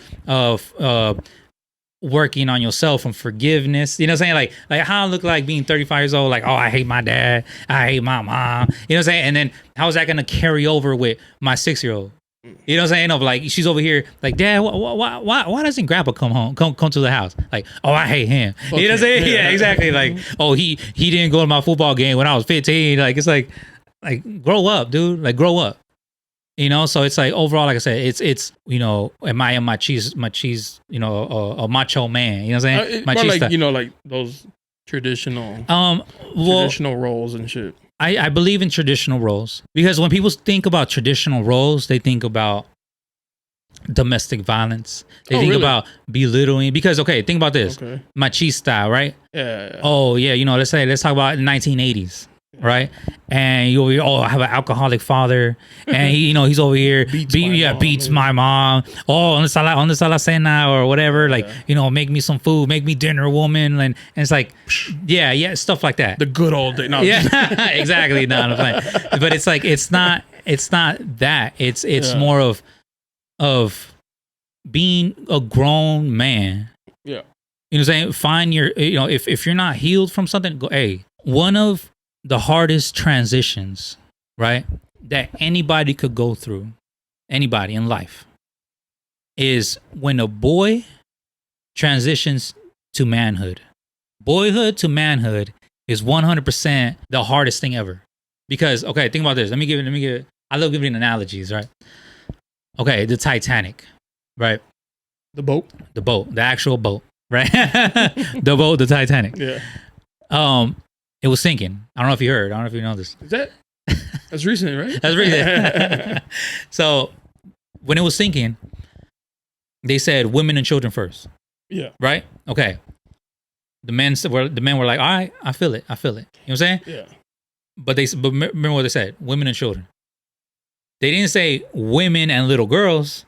Oh, yeah. You know what I'm saying? It's women and children. Yeah.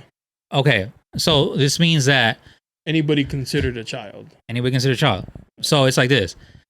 Little boys are children, correct? If you don't have correct mentorship, correct guidance, correct leadership, a strong father to guide you from boyhood to manhood, you're going to have the hardest time in life.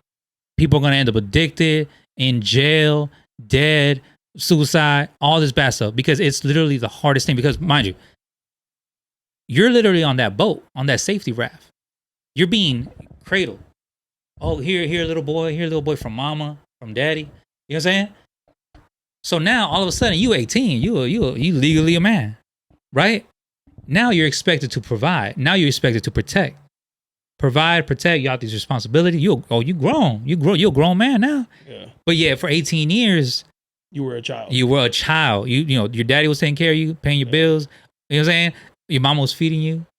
All you doing playing Nintendo. You were in the same position as your sister. Your sister was, you know, being taken care of by her daddy, being taken care of by her mama. You know what I'm saying? And respectfully to a woman's position, when you get a wife, right? You have to take care of your wife. You have to go to work to take care of your wife and your kids. You feel me? So now, mind you, it's provide and protect. Right? You have these responsibilities now as a man, as a grown man. So from and respectfully, the little girls transition to wives, but wives are still taken care of, protected. You know what I'm saying? On that traditional level. I'm not talking no feminists. Hey, ain't no feminists were not no Titanic. Trust me. Hey, women trust first. Yeah. You know what I'm saying? Hey, feminists were not. I know they were not on the Titanic. They weren't being like, oh, it's equal. It's equal. Equality. No. They were on that rev. Mind you. But all I'm saying is this: is that little girls still transition to wives, right? And they're still protected and they're provided for, right? And then shout out to women because they work hard, all that stuff. But in the end of the day, you still want your man to protect you. You know what I'm saying? You still want your man. Hey, we in bed and there's a loud noise in the kitchen. Oh, get your bat. Oh, okay, baby, don't worry about it. I got you. I'm protecting you. Get the 40 cal bat. You feel me? Whatever it is. What I'm saying is a woman wants to feel protected by her man. Right. Okay, but we don't have that protection. We got to transition from little boys who are protected, like, I'm a dad. I got two protectors. Protectors. So the whole thing is this. What we were talking, right? The whole machista. It's not. I don't really like that word because it. I guess I just meant like the role. The traditional roles. Well, role playing. Yeah. The whole thing is this. A little boy should have a strong father figure. You know what I'm saying? Because like I said, the hardest thing to do is transition into manhood. You know what I'm saying? And like I said, if you don't have a great role model, a mentor, a leader, a teacher, you're gonna have a hard time. That's why people are in jail right now. That's what you know what I'm saying. It's like, son, you're not supposed to be acting like that. Pull your pants up. What you mean you doing drugs? Yeah. What you mean you hanging out with a gang? What you mean you're not in school? Yeah. What you mean you're not bettering yourself? But it's all not having a daddy or a strong dad. So that's what I'm saying. Like, for myself, I know I'm a strong father. I have to be, and mind you, it's also continue. Like, I have to continue to be that. I have to continue to grow. I have to continue to seek guidance, help. From grown men. You know what I'm saying? Responsible grown men to also lead and mentor and guide my child. You know what I'm saying? And this is my seed. You know what I'm saying? And I'm raising an amazing, modest, smart woman. You know what I'm saying? She's gonna be hardworking. She's gonna be forgiving. You know what I'm saying? She's gonna be. She's such an amazing. I get so many compliments from my little baby. Like, man, your baby's so sweet. I know because I'm giving her that. First of all, like I said, she's my grace. But I let her know, hey, your daddy loves you. Jesus loves you. You know what I'm saying? Your family loves you, baby. You're so smart. You're so blessed. You know what I'm saying? I tell her these words every day, just because she knows. Because I need my baby to be a strong woman. You know what I'm saying? And for her to understand that she's loved. You know what I'm saying? And it's like, but yeah, if I'm over here, I'm 35. I got a grudge with my dad. I'm over here doing drugs. Drinking. You know what I'm saying? Like, whatever, or doing stuff I'm not supposed to do, beating up my wife, cheating, whatever. And it's like, well, how does that affect my daughter in the end? You know what I'm saying? Like, and the whole thing is, even in the Bible, how it says, like, judge people by their fruits. You feel me? So it's like if my daughter grows up to be a bad person, okay, judge me off of that. You know what I'm saying? But you feel me? Because that's my fruit. That's my seed. You feel me? So it's like, because let's say like the whole thing of, if I don't forgive my dad, how am I going to expect her to forgive me when she's 35, when she's 25?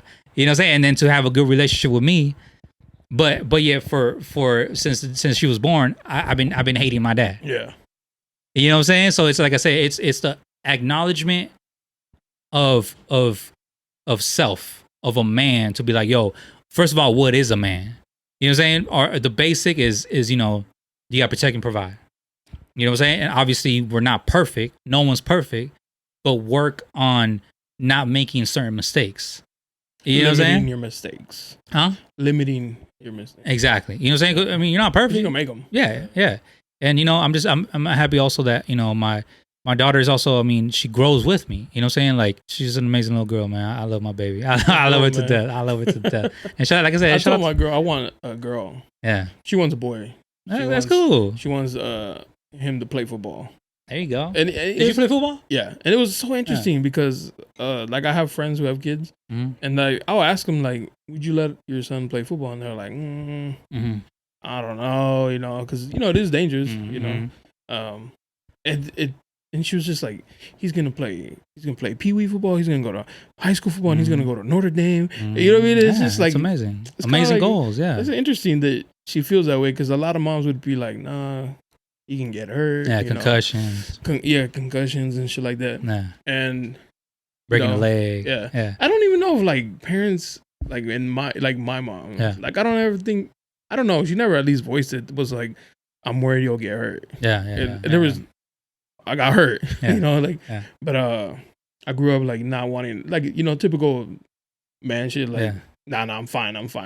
Leg falling out, and it's like, I'm good. I'm good. And that's the issue too, because it's like us men, we gotta recognize, that men's health is important as well. Yeah.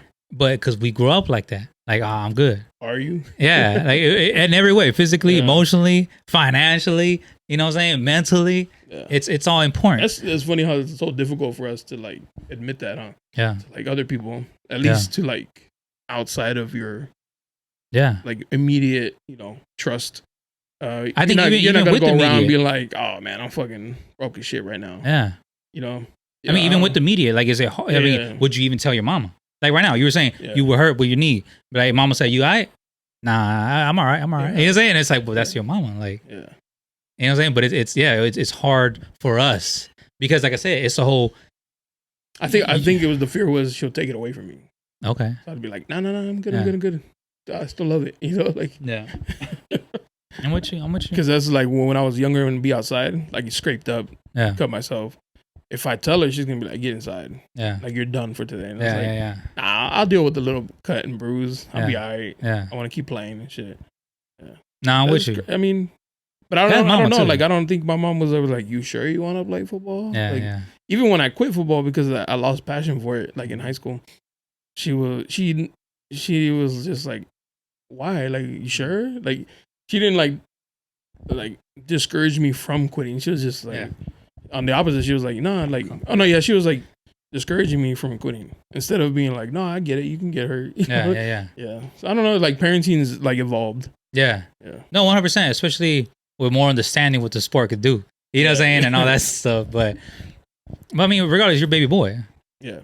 Your baby boy, you cradle. Oh, that's my baby. Yeah. You know what I'm saying? I love him. You know what I'm saying? That's my baby.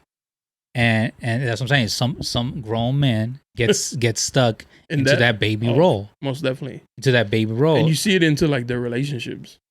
That's why, you call your wife mama? Why you call your wife mama? She's your mama now? Yeah. As in, I mean, respect, yeah, you know what I'm saying? Like, yeah, that's mama. I sometimes call my wife mama because that's what my daughter calls her. You know what I'm saying? It's like, that's mama, okay. But at the same time, do you want her to be your mama? And it's like, no, like, grow out of that. That's, you got to protect and provide. You got to grow to be a man, be responsible. Yeah, you your mama's baby boy. But like I said, psychologically, it's probably like they feel like their mom is like cradling them and it's like, here, that's your turn. And that's not man stuff. It's not man. It's not grown man stuff. I think about that shit a lot. I'm like, what the fuck you doing? Yeah. Like, But that's the issue. That's what we're saying. Know your position, because it's like this. You could tell who doesn't have a dad, because it's like that. If you're a grown man and you literally were handed off from your mama's bosom, you know what I'm saying, to your wife's bosom, you know what I'm saying, and your wife got you a bottle. Right, a little milk bottle, but now you're grown, so let me get some whiskey. Let me in my little bottle. You know what I'm saying? And that's how you know you don't have a dad, because it's like, it's the whole thing of like, or at least a mentor, active. So like a strong male presence. That's what I'm saying, because it's mentor. Like, a mentor, say like instructor, teacher, all that. That's how you know, because it's like you're supposed to transition from that, my brother. Transition from boyhood to manhood, and that's the hardest thing in the world. But they see that, so like even their dad was just passed on. So they think it's like. This is just part of life. Like 100%. So it's my dad was taken care of by his mom. Yeah. And then his wife. Now my turn. But that's what I keep saying. Strong male. So it's like, that's why I need to know my position to be a strong man. You know what I'm saying? Because you could have a weak father. You know what I'm saying? Over here, like, there's some weak fathers that won't teach you anything, that won't guide you through anything, and they're still struggling from the bosom of their mama. You feel me? So it's like, but that's why I keep saying, knowing your position and playing it right. That. So if we're talking patriarchy, we're talking about God, husband, wife, kids. You know what I'm saying? So what does your position like? What's the job description? You know what I'm saying? It's not, husband isn't, oh, I'm just copying and pasting boyhood to manhood. Oh, I'm right here. You know what I'm saying? I get to suck on a bottle all day. You know what I'm saying? And play Nintendo all day. Somebody's still cooking for me and stuff like that. And mind you, I love my wife's cooking. Right. But all I'm saying is that relying on it, I guess. And like I said, even like the whole thing of, like I said, providing and protecting, like everything that those words mean and that what they entail. Like, you got to get yourself a job. You gotta pay a mortgage. You gotta, whatever, have a career, a business, or whatever you want to do. But as long as you're providing and protecting for your family, you know what I'm saying, on some strong grown man stuff, not on some little boy, on some grown boy stuff. You know what I'm saying? Yeah. Baby boy. Do you see that? Because you were in the military. Did you see any of those characteristics in those dudes? 100%. So, or like, did you see or maybe they went in that way and then came out? No doubt. So okay, so I'm a veteran, 10 years. Okay, are you still active? No. Okay. 10 years active duty, and I'm officially out 100%. I'm not guard, no reserve, no nothing. But I served 10 years in the Air Force, active duty. So as a sergeant, right, as a staff sergeant, you see the 18-year-old kids come in. You know what I'm saying? And it's like, oh, you baby boy. Like, your mama didn't teach you how to brush your teeth. How to, like, how many times I gotta tell you to shave? You literally have to shave every single day. Every day. It's mandatory. You can't, no 5 o'clock shot over here. Even if you working 12s, go shave again. You know what I'm saying? Like, to this day? Hold on. Well, I've been out for a minute. So I can't speak on.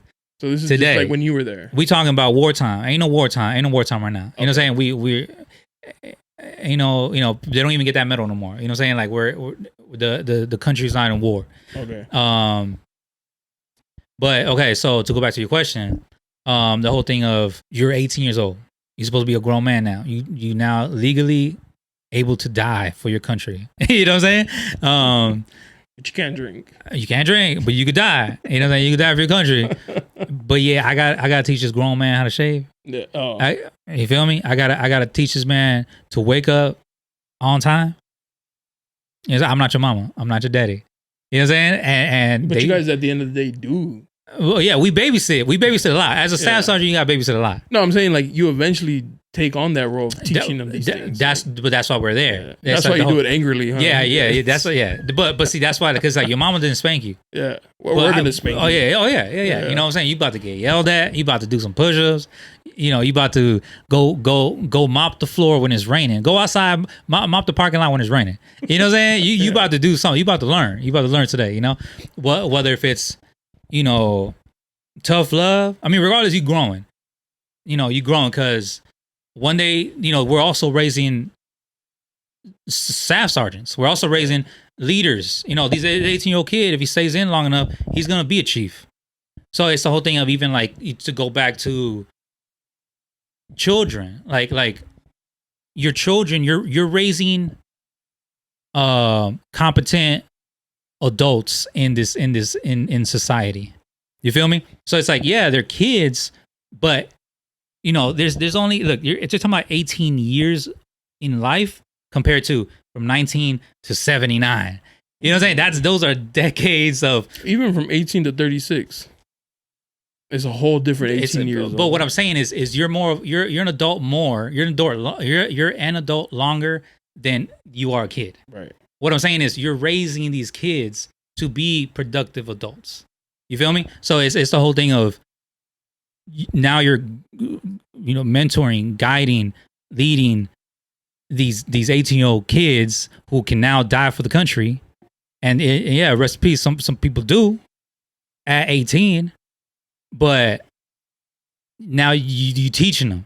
And mind you, I mean, at 18, I mean, how many staff sergeants yelled at me? You know what I'm saying? I was like, what'd you do this? Like, oh, I'm sorry, sir. You know what I'm saying? Like, shout out to all my staff sergeants, man. But I was a good troop, but I was still 18.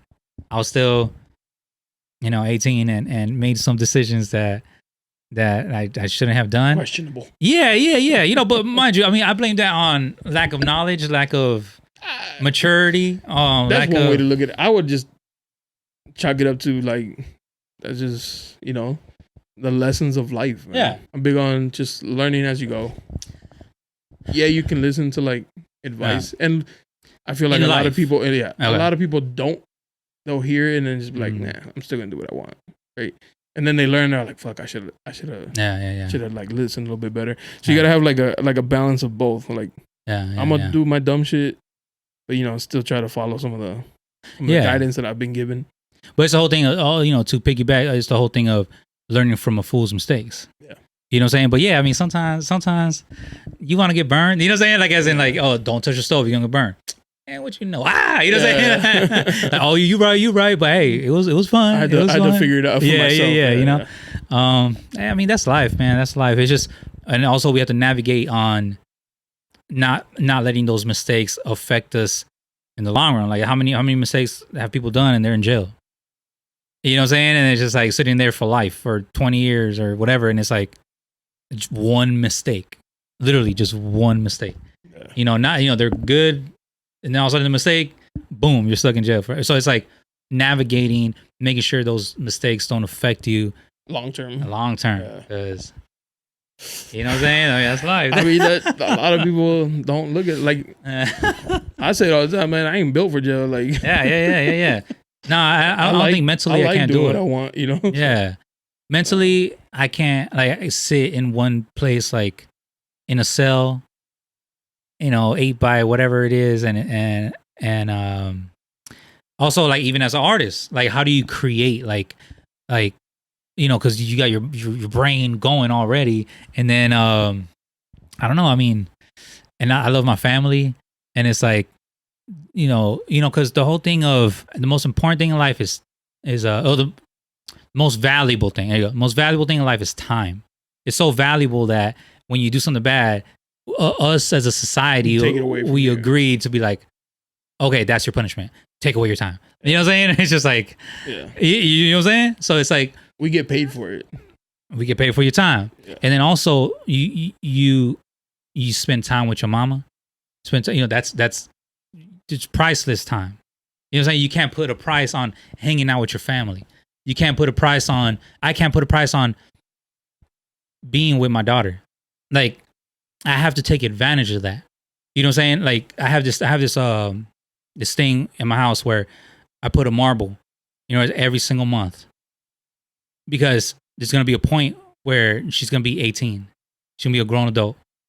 And to see it just keep rising. It's like since she was born, we're talking about she's a month old. Bing. She's 2 months. Bing. Like in a jar or something? Because you see it. You see the time going. And it's like you have to appreciate every single day.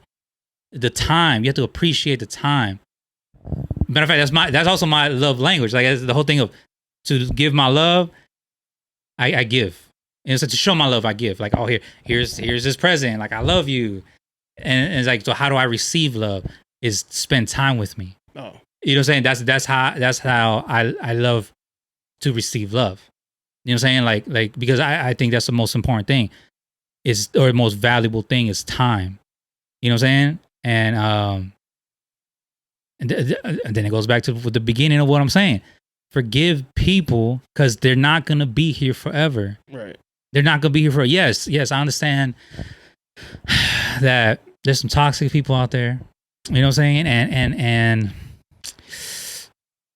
you don't want these people around your life. You know what I'm saying? Like you don't want them around, and that's understandable. That's understandable. Okay, but forgive them. You have a better time on this earth if you forgive and let go of grudges. And yeah, you don't have to spend time. You can forgive and like find peace, but also be like, you just don't have access to me anymore. Okay, and that's fair too. Yeah. That's fair too. Like that's the punishment. Like if somebody said, don't say the punishment. Just say no. But it's like we were talking about like how you like spend time with me. Yeah. And so like if that person feels like you fucked up, they'll be like, yeah, I'll forgive you, man, but I just can't give you any more of my time. Okay. And you're gonna be like, damn, like, yeah, it cost me. Okay, but it shouldn't be a punishment. It should just be like it's a consequence. Oh, okay. Of the mistake sometimes. Yeah, but like I said, overall, just still forgive, and you don't have to spend time with that person. Yeah. Especially if they're not, because some people. Okay, I'm over here preaching forgiveness, but let's just say my father, you know, since me and him have an amazing relationship, I'm over here like, Dad, I'm 35, like, I forgive you. You know, I'm mature. I'm not a 15-year-old kid. I'm not whatever. And then my dad goes, "Shut up, I hate you," or something, like, you know what I'm saying? Because it's like he also needs to work on himself. He also has to acknowledge it. So it's like if another person who, you know, you're trying to have a relationship with, or no matter what it was, how a relationship, family, spouse or friend, it's also they need to work on themselves too. They need to acknowledge who they are, and then to be like, well, why doesn't Jonah like me? Why doesn't Jonah want to spend time with me? He said he forgave me. Because Ice Cube. Whatever, man. You whatever. You know, you gonna listen to everything corrupt. So that's a good thing. That's a good thing. But yeah, but overall, you know, just, you know, you don't have to hang out with these people. But they need to at least acknowledge themselves, and everybody just needs to work at it. You know what I'm saying? As we grow, I mean, who wants to be with the bitter old 40-year-old person? You know, like bro, like, forgive whoever hurt you. Like, relax. Like, life ain't that serious. Like, relax. Can you forgive when they're not ready to work on themselves? 100%. No, but aren't you gonna feel like something's missing? Like, let's say I forgive Ice Cube for what he did to me. Okay. But he's like, nah, fuck you still. And I'm like, nah, man, like, come on, man, like, let's do this. And then they kind of like, oh, just go back. And it's like, man, fuck him, dude. I was ready to fucking squash this shit, and he's over here like, nah, fuck you. Now it's kind of like resentment, like, now I feel like dumb and shit, giving him my forgiveness and shit. Well, the whole thing, okay, I'm just questioning. Yeah, no. Like, we should all have this understanding, because I'm over here preaching peace, but sometimes peace isn't easy. Yeah. I mean, okay, I'm mind you, we talking mom and dad. Boom, that's an amazing relationship. Boom, forgive, whatever. But I also have other family members who, like, it's the whole thing of like, look, I don't like the way you, like, first of all, let's have a mature conversation, and be like, look, I don't like the way you disrespect me like this. You know what I'm saying? This is the way I feel, and you might not feel like you do that to me, but this is just the way I feel, you know? And I forgive you. Just please stop disrespecting me or mistreating me. You know what I'm saying? like stop harming me with your actions. And they're all like, whatever, you're being dramatic, you're an idiot. Dismissive. Stuff like that. And they don't acknowledge that they're hurting people, that they're hurting this family member. You know what I'm saying? And it's like, yeah, like, I don't, like, respectfully, I'm like, okay, look, until you work on yourself, I'll come back and, you know, we'll have a relationship. I love you. I forgive you. But at this moment in where you're at in life, I just can't be there because it hurts me in the long run. You know what I'm saying? And it's like, and I don't like being in toxic relationship or environments. I don't like that. Like, as soon as I see a toxic, like, matter of fact, I just quit my job the other day. Well, I got a new job, but no. I got to make sure I had a new job before I quit. Yeah. But it's because we're talking relationship with my boss. You know what I'm saying? That's a different dynamic. So I'm over here telling her, like, it's serious because you see them every day, 5 days a week. I'm literally with this lady longer than my wife. Yeah. You feel me? In a week. And I'm over here telling her, like, look, boss, like, you crazy. Like this is the way you treat people. Yeah. You shouldn't be treating people like that. Like, you acknowledge yourself that you're harming people. You're harming the team. You're harming, you know what I'm saying? Like, you're a very, like, disrespectful person. And it came to the point where she was like, you know, mind you, it's me acknowledging, speaking, being a mature professional. You feel me? But again, well, long story short, I just had to quit. I was just like, you know what? I'm only leaving because of you. Like, it's literally because of you. Like, you're literally like the most toxic person in life. I have to leave, respectfully. I quit. You know what I'm saying? And all right, now I'm blessed with a different position. Did you handle that well? As my coworkers, they got the aftermath of it, because I'm not there anymore, and there was no acknowledgement. There was no like responsibility. There was nothing like, oh, okay, ownership of what happened. Like, why would an employee leave because of me? Like, nah. But that's the thing, because of the ego, inflated pride, all that stuff that that's popularized with the narcissists and all that stuff. You know what I'm saying? Like, it's like, would that person? I mean, mind you, we're talking about an older person. And I know for a fact I'm not the first employee to complain. I know that. I know, like, to go to HR and, like, try to fix things for real, like have a mediator and have, like, that's for real. Like, let's work this out. We're professionals. We're, you're not supposed to be disrespecting anybody, on any type of level, and but it's dealing with people like that in the world and in your family, family in the world. I forgive her, but I needed to get myself out of the situation to just have peace. And for me in my life at 35 years old, I know that peace is something that I need in my life. That's something that's extremely valuable for me. Like I said, like even like with my wife is my peace. I come home, that's my sanctuary. Like, I hated the whole working from home thing. It affected me so much because my house. Nobody else to lash out to. No. My house is my sanctuary. Work is chaotic. That's fine. It's work. Work is work, no matter where you are. It's work, and work. Even the definition of the word is like you know what I'm saying? Like, work. It's work. It's work. It's like. But in my home, I have peace. Yeah. You know what I'm saying? Like I said, I don't like working from home. I don't work from home. I don't do that. Respect. I mean, well, I did do it 2020, but 2021, okay, I could go back to work. Boom, I was there. But the whole thing is peace. Peace, forgiveness, Jesus. You know what I'm saying? Like, just, and mind you, like I said, I'm not a perfect man, bro. Like, I'm not perfect at all. Like, I'm not. But I know what I like. I appreciate my time. I appreciate my peace. I love God, you know what I'm saying? And I just try to be better every day. But I'm not perfect. Like, and anybody, even people right now, they probably leave some comments like, man, JD did this when I was 15. He used to bully me at 15 years. You know what I'm saying? Like, they could literally That's list. Old JD. Yeah. Like, forgive him. Right? Forgive me, yo. He forgives you.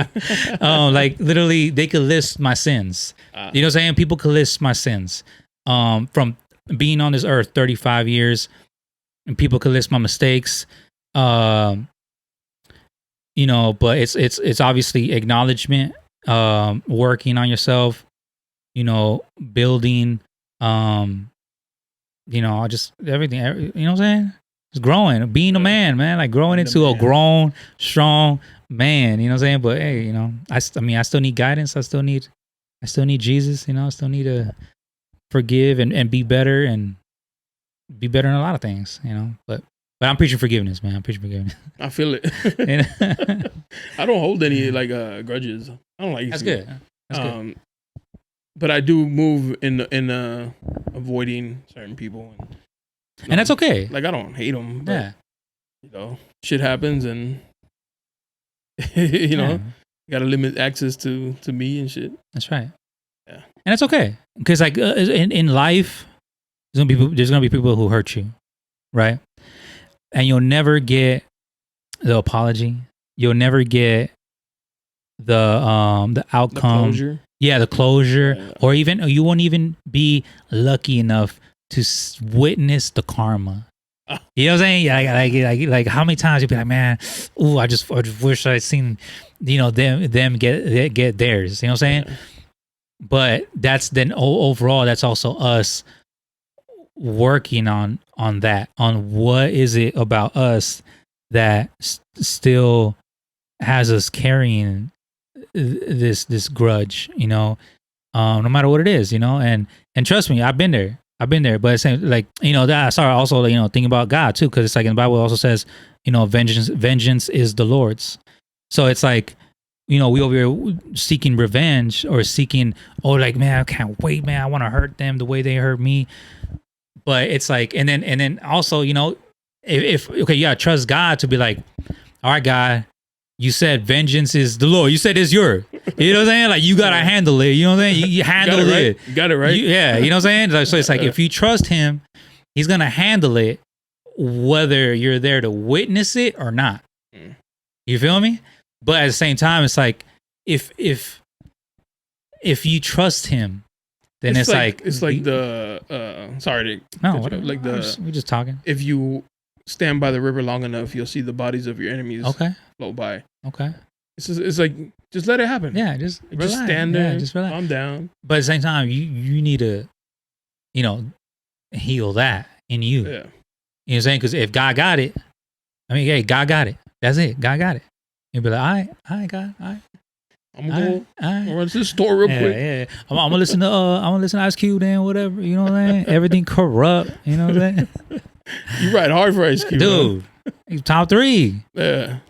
Top 3, man. Like, I admire him. He denied. Oh yeah, the 9 million or 5 million. Vaccine. Yeah. Did not take the vaccine. Yeah. So it's like the whole thing of, you ain't taking 9 million for a shot, and it's like, yeah, because it's like, but then you see the consistency. Like, we're talking about America's Most Wanted of the government. You know what I'm saying? All this stuff, like, don't trust the government. And we even talking about, like, F the police, where it's like, that's questioning authority. You know what I'm saying? Even from him turning down, the record, the check in the beginning of his career, he's like, nah. But he's been Everybody smart. else took it. I'd rather just go and do my own shit. Exactly. Yeah, he's been consistent. Yeah. 100% consistent. So it's like, it's the whole thing of like, why is everyone surprised? I think everybody's like Jonah. Everybody's just ignoring who this man is. All of a sudden they're surprised that he's been the same man since he was born. You know what I'm saying? It's like, what you mean? You don't want to take the back? It's like, dude, he's been amazing since forever, bro. Yeah. Like, what are you talking about? He's been this way. I didn't have an opinion on that. On what? On him, like, passing on it. I mean, it's his. But that's who he is. Yeah. But you don't trust the government. I mean, and nobody should. Nobody should. 100%. Nobody. 100%. No. I'm still shocked when I hear people. Yeah, like, what? I'm shocked. You trust the government? No, I'm shocked that people are shocked that the government is shady. That's right. Like, bro, because I've always had this like do you have a history book? Like, do you know what I'm saying? Like, you have the world in your palm with your phone. You can look at all the examples of when. We're just talking the U.S. government. Just don't look up. Just open the book and then go like, stop corruption, bro. So like this. Let's talk. What can we say? Let's say, like, how we can't. Can we say vax? Yeah. Like, well, you know how they do. Tomorrow YouTube's like cancel. I know. The whole thing of this is a vaccine, right? They're pushing the vax. And we're talking the government. So it's like, let's look at the Tuskegee experiment. So for 40 years, so from the 1930s to the 1970s, mind you, people are still alive from that time. You know what I'm saying? People born in the 70s, people born, you know what I'm saying? Like, people are still alive. This is recent history. From the 1930s to the 1970s, this is literally the Tuskegee experiment was.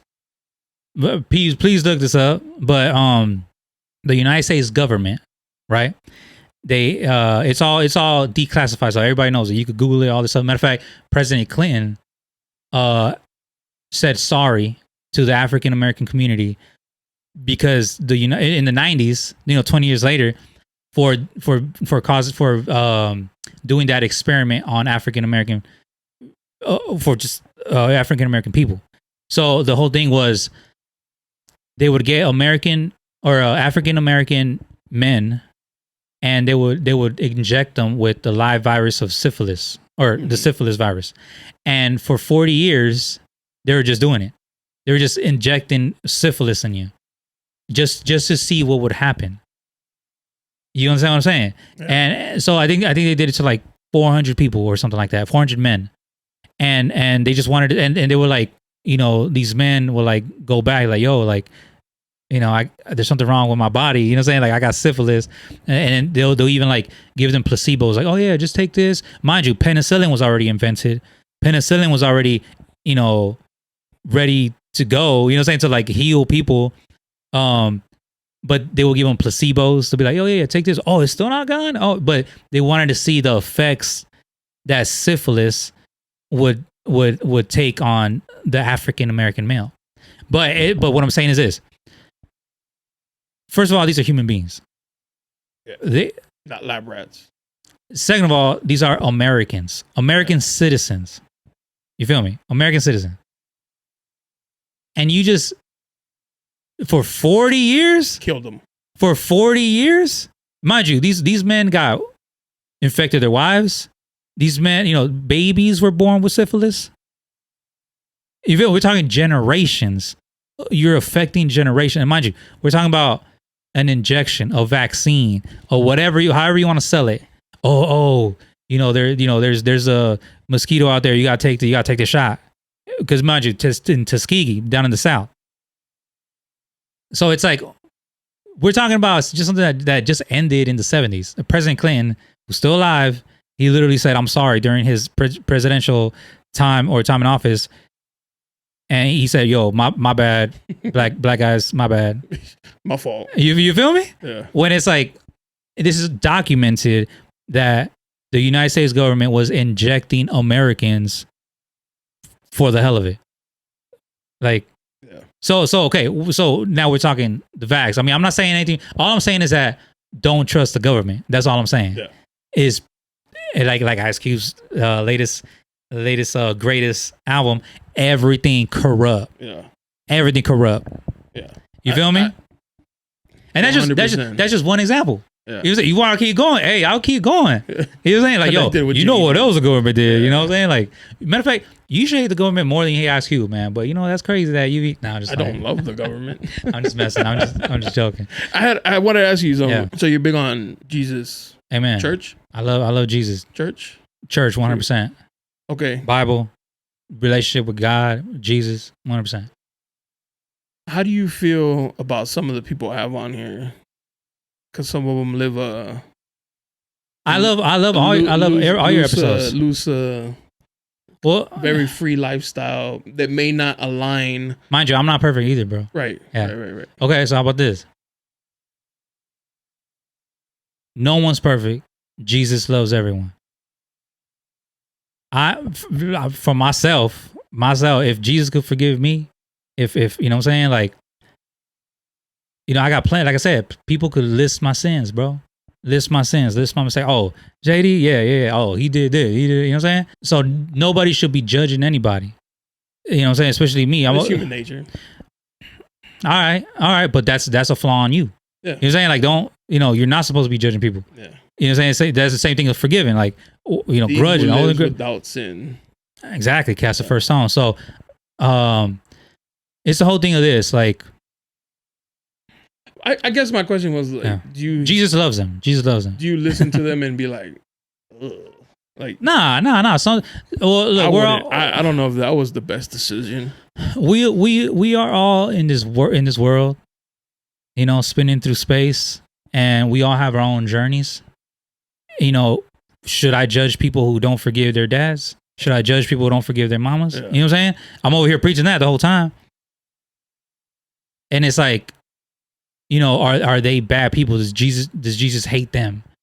Like, nah, man. Like, we're all on our journey. Jesus loves you. Always know that. You know what I'm saying? If you're living in your sin, there's always time to have a relationship with Jesus, a relationship with God. Like, even when Jesus was crucified, he was crucified with some thieves at the same time. There's 3 crosses, and when Jesus was on the cross, the thief goes, he acknowledged him as the Son of God, and he goes, forgive me. You're literally about to die. You're crucified next to Jesus. Yeah. And this man was like, yo, look, you're not wrong. Like, Jesus was, like, even though he was convicted of, obviously he was up there for a conviction for a crime, right? But his crime wasn't stealing. His crime wasn't, you know what I'm saying, on some bad stuff, you know? But this criminal knew that he was on the cross because, okay, he knew he did bad. Like, all right, yeah, like, all right, I was convicted. I'm guilty. You feel me? So he knew he was up there, but he acknowledged Jesus. Mind you, they're about to die. And he goes, Jesus forgive me for my sins. And he goes, you know, today we'll be in heaven. You feel me? That's how, like, right up to literally to the day, to the minute, to the second you take your last breath, and you ask Jesus, please forgive me. You know, please forgive my sins. I love you, and I acknowledge that you died for me. I know you died for my sins. You're the son of God. You know what I'm saying? You acknowledge him as who he is, and he, you know, overall you'll be forgiven. Like Jesus loves you, man. He's just waiting on you. You know, I mean, I'm still in my journey. You know what I'm saying? I'm never gonna find perfection. I'm still gonna make my mistakes. You know, I still have my sins. Ain't nobody should be judging anybody. No matter what lifestyle you live, no matter what you do still, no matter what it is, nobody should be judging you, but just know that Jesus loves you, and he's always there for you. He's always going to be there for you, and he's just waiting for you. If you're like living, you know, in your sin or whatever lifestyle, he's always going to love you, man. You know what I'm saying? So until the day you die, you have a chance for forgiveness, because after you're gone, you know, it's something else, you know. But you always have a chance, as long as you're on this earth, to just ask for forgiveness. And well, that's just what I believe, you know. So, and mind you, like I said, I'm a sinner, you know. I'm a hypocrite. I'm a human being, you know what I'm saying, with mistakes, and that's all of us. So don't judge me. I'm not gonna judge you. I mean, you can judge me, whatever, you know. It doesn't matter, you know. Jesus loves me, you know what I'm saying. But I'm still gonna work on myself. But hey, Jesus loves you too, so whatever, man. You know what I'm saying? I don't judge anybody. It's just because, you know, there is like you might be that one, but there's like the ones who take their faith a little more serious. And I do take my faith seriously. No. I'm not saying you don't, but I'm saying there's like extremes. Okay. Like there's a spectrum where you might be in the middle, where you're like, nah, you know, I respect everybody and shit. There's people who don't respect nobody, and then there's somebody, you know, like it's just like maybe it's their problem as well. Like a wide range, and then, you know, they be, you know, talking down or, you know, being disrespectful towards some people because they choose to live whatever lifestyle they want to live and shit. Yeah. It's just, but overall, you know, I'll pray for them too. I'll pray for those people who be hating. Like if you're that type of Christian or whatever, because mind you, it's the whole thing of this. It's like Christians make mistakes too. Yeah. You know what I'm saying? Because why? Because they're human beings. You know what I'm saying? Like the whole thing of when you're sick, where do you go? When you're physically sick, you go to the hospital, right? When you're spiritually sick, you go to church. Because it's like this. Oh, I don't go to church because there's a whole bunch of hypocrites. You're right. Hypocrites are supposed to be in there. You know what I'm saying? They need Jesus. You feel me? Like it's like you know, you feel me? So it's like there are no perfect people in heaven. Okay, let's just say Bible stuff, right? Okay, you're not supposed to be an alcoholic. You're not supposed to steal. You're not supposed to be having sex with people's wives. You're not supposed to be fornicating. You're not supposed to be homosexual. That's all the fun shit. No. But it's like, okay, look, are there gay people in heaven? Yes. They were gay here. They were alcoholics were alcoholics here. Are there alcoholics in heaven? Yes. But it's because, like I said, there's no perfect people in heaven. Because let's say I want to go to heaven. I am not perfect, my brother. You feel me? But I want to have a good relation. Like I carry on a good relation with Jesus. I'm still not perfect. I still make mistakes every day. I sin every day. Like literally every day. Like even the whole thing of this, of like committing adultery, right? Of like every day. Think about this. Think like this. Think like this. I'm married, right? What does Jesus say? He says that committing adultery, right? If we're just thinking about it, like it's not the action. Obviously, adultery is like you over here physically having sex with outside of your marriage. Boom, adultery. But he goes, nah, even thinking about it, that's the same thing. So mind you, I go to Instagram, log on to my app, boom, big old booty. Whoa, you feel me? You feel me? And it's like, that's a sin. Automatic. You know what I'm saying? It's like, yo, this girl's cute. That's adultery. That's the same thing as having sex with her. Per Jesus. So it's not because overall Jesus just wants your heart. You know what I'm saying? Because in the Bible it says that your heart is corrupted already. You know what I'm saying? Don't listen to your heart, what Disney says. You feel me? Because your heart could lead you to bad places. Oh, it's in my heart. I got this in my heart. No. Your heart could make you do some dumb stuff. It's like he wants your heart. That's the point of it. He acknowledges the reason why he died for your sins is because he knows you can sin every single day. Yeah. Well, like I said, you go on Instagram, I'm sinning. Like, man. But it's Instagram. It's not me, it's the algorithm. Yeah, like, come on, Jesus. Like, come on, you know. You put that I block, yeah, you know. But it's like you sinning already. Yeah. Like I said, I sin every day. So what I'm gathering is people shouldn't get married because then it's not basically don't get married, but listen to Ice Cube. Basically, everything corrupt. Now, all I'm saying is this: just you always have the chance to go back to Jesus. Jesus loves you, no matter what lifestyle you live, no matter what your sins are, no matter what it is. He just wants a relationship. You know, I go to church with there's a whole bunch of hypocrites there, a whole bunch of sinners there, and I am one. You know, I have sins. I sin every day, and I just hope, and per the grace of God, the grace of Jesus who died for me, he's going to be my lawyer, because that's technically what it is. It's you're going to go to your judgment day. He's undefeated too.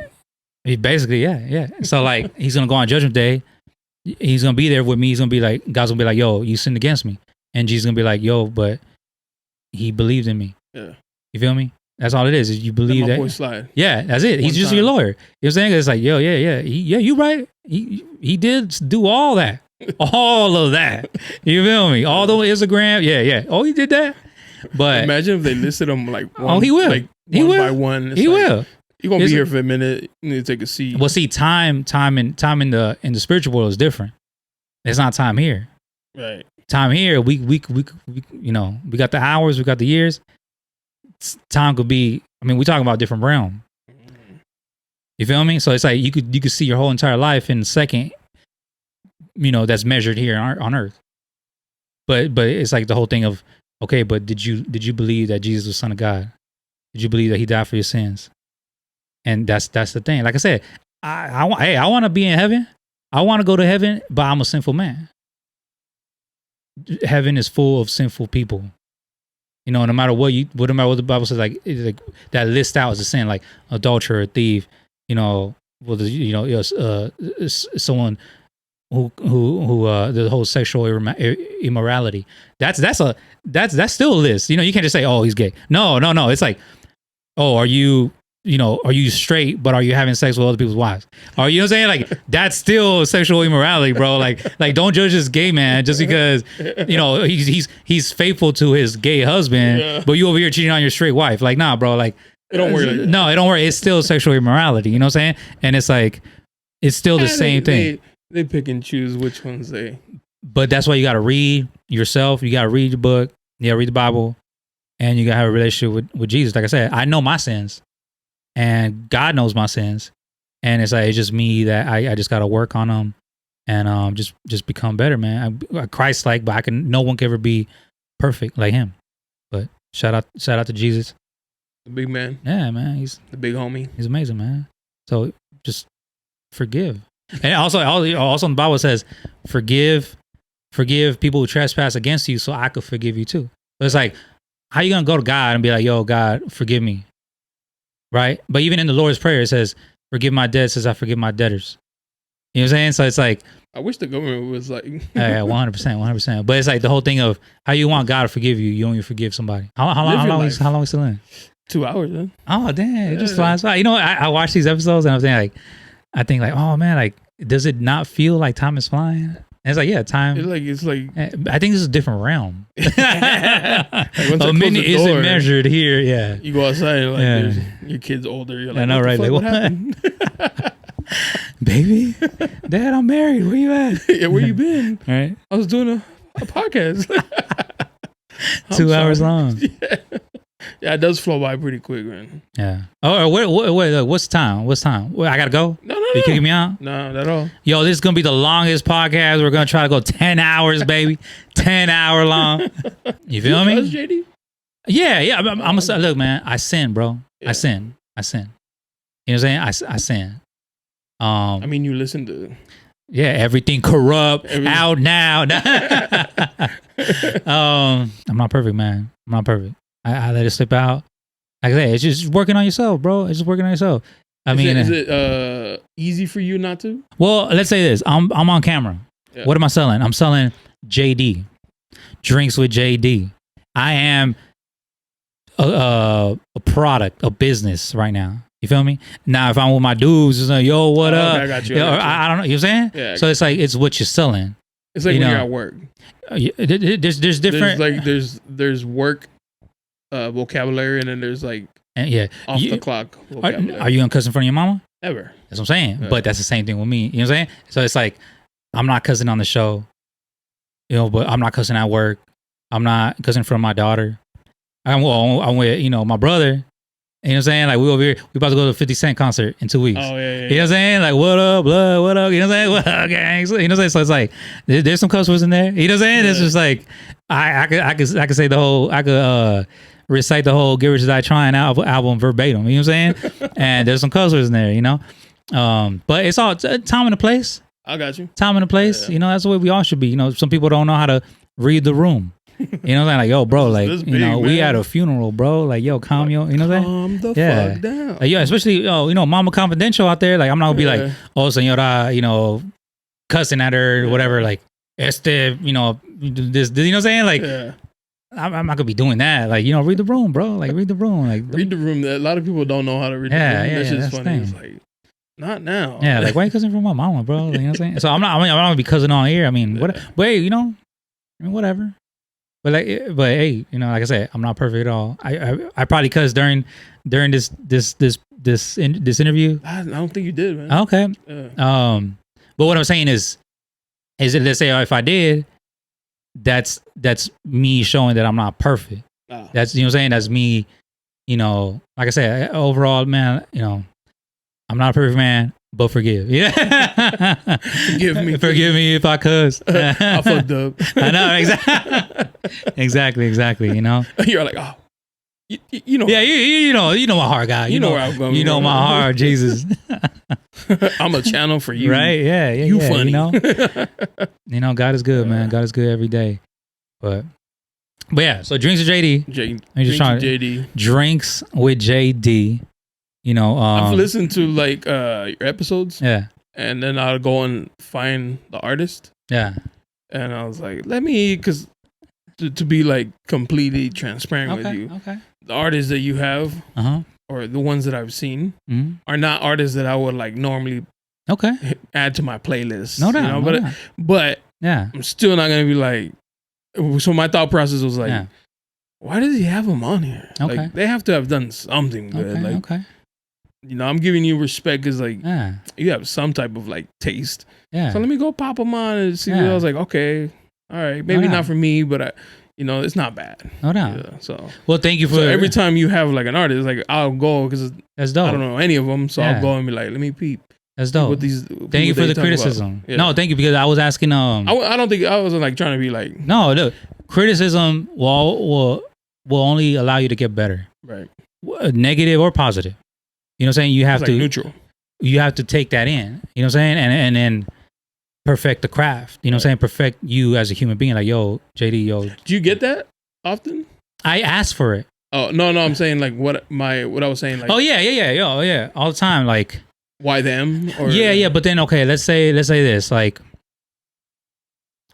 everybody who I've had on, everybody. So right now, everybody since the beginning. Something that I do is I research this person, because Dreams of JD is to acknowledge the person behind the art, behind the business. So so as I keep diving into this person, I become a fan. You know what I'm saying? Because I respect their hard work. Because art is hard.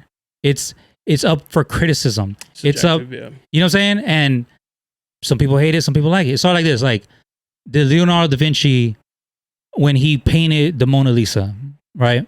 Mind you, today, 2023, it's sitting in the Louvre, protected. So many people from all over the world go there, visit, fly into Paris to go see the Mona Lisa. Yeah. You feel me? How many people, when he was alive, were like, "Yo, that's ugly, bro." Sorry. Yeah, you know what I'm saying? And it's like, it's just, you know, when he was alive, how many, you know, critics were like, "Oh, Da Vinci, like, he's subpar, he's amateur," you know what I'm saying? You know, stuff like this, and then you even hate the girl, Mona Lisa. You'd be like, you know, there's so many like things about her, like, yo, that's Da Vinci's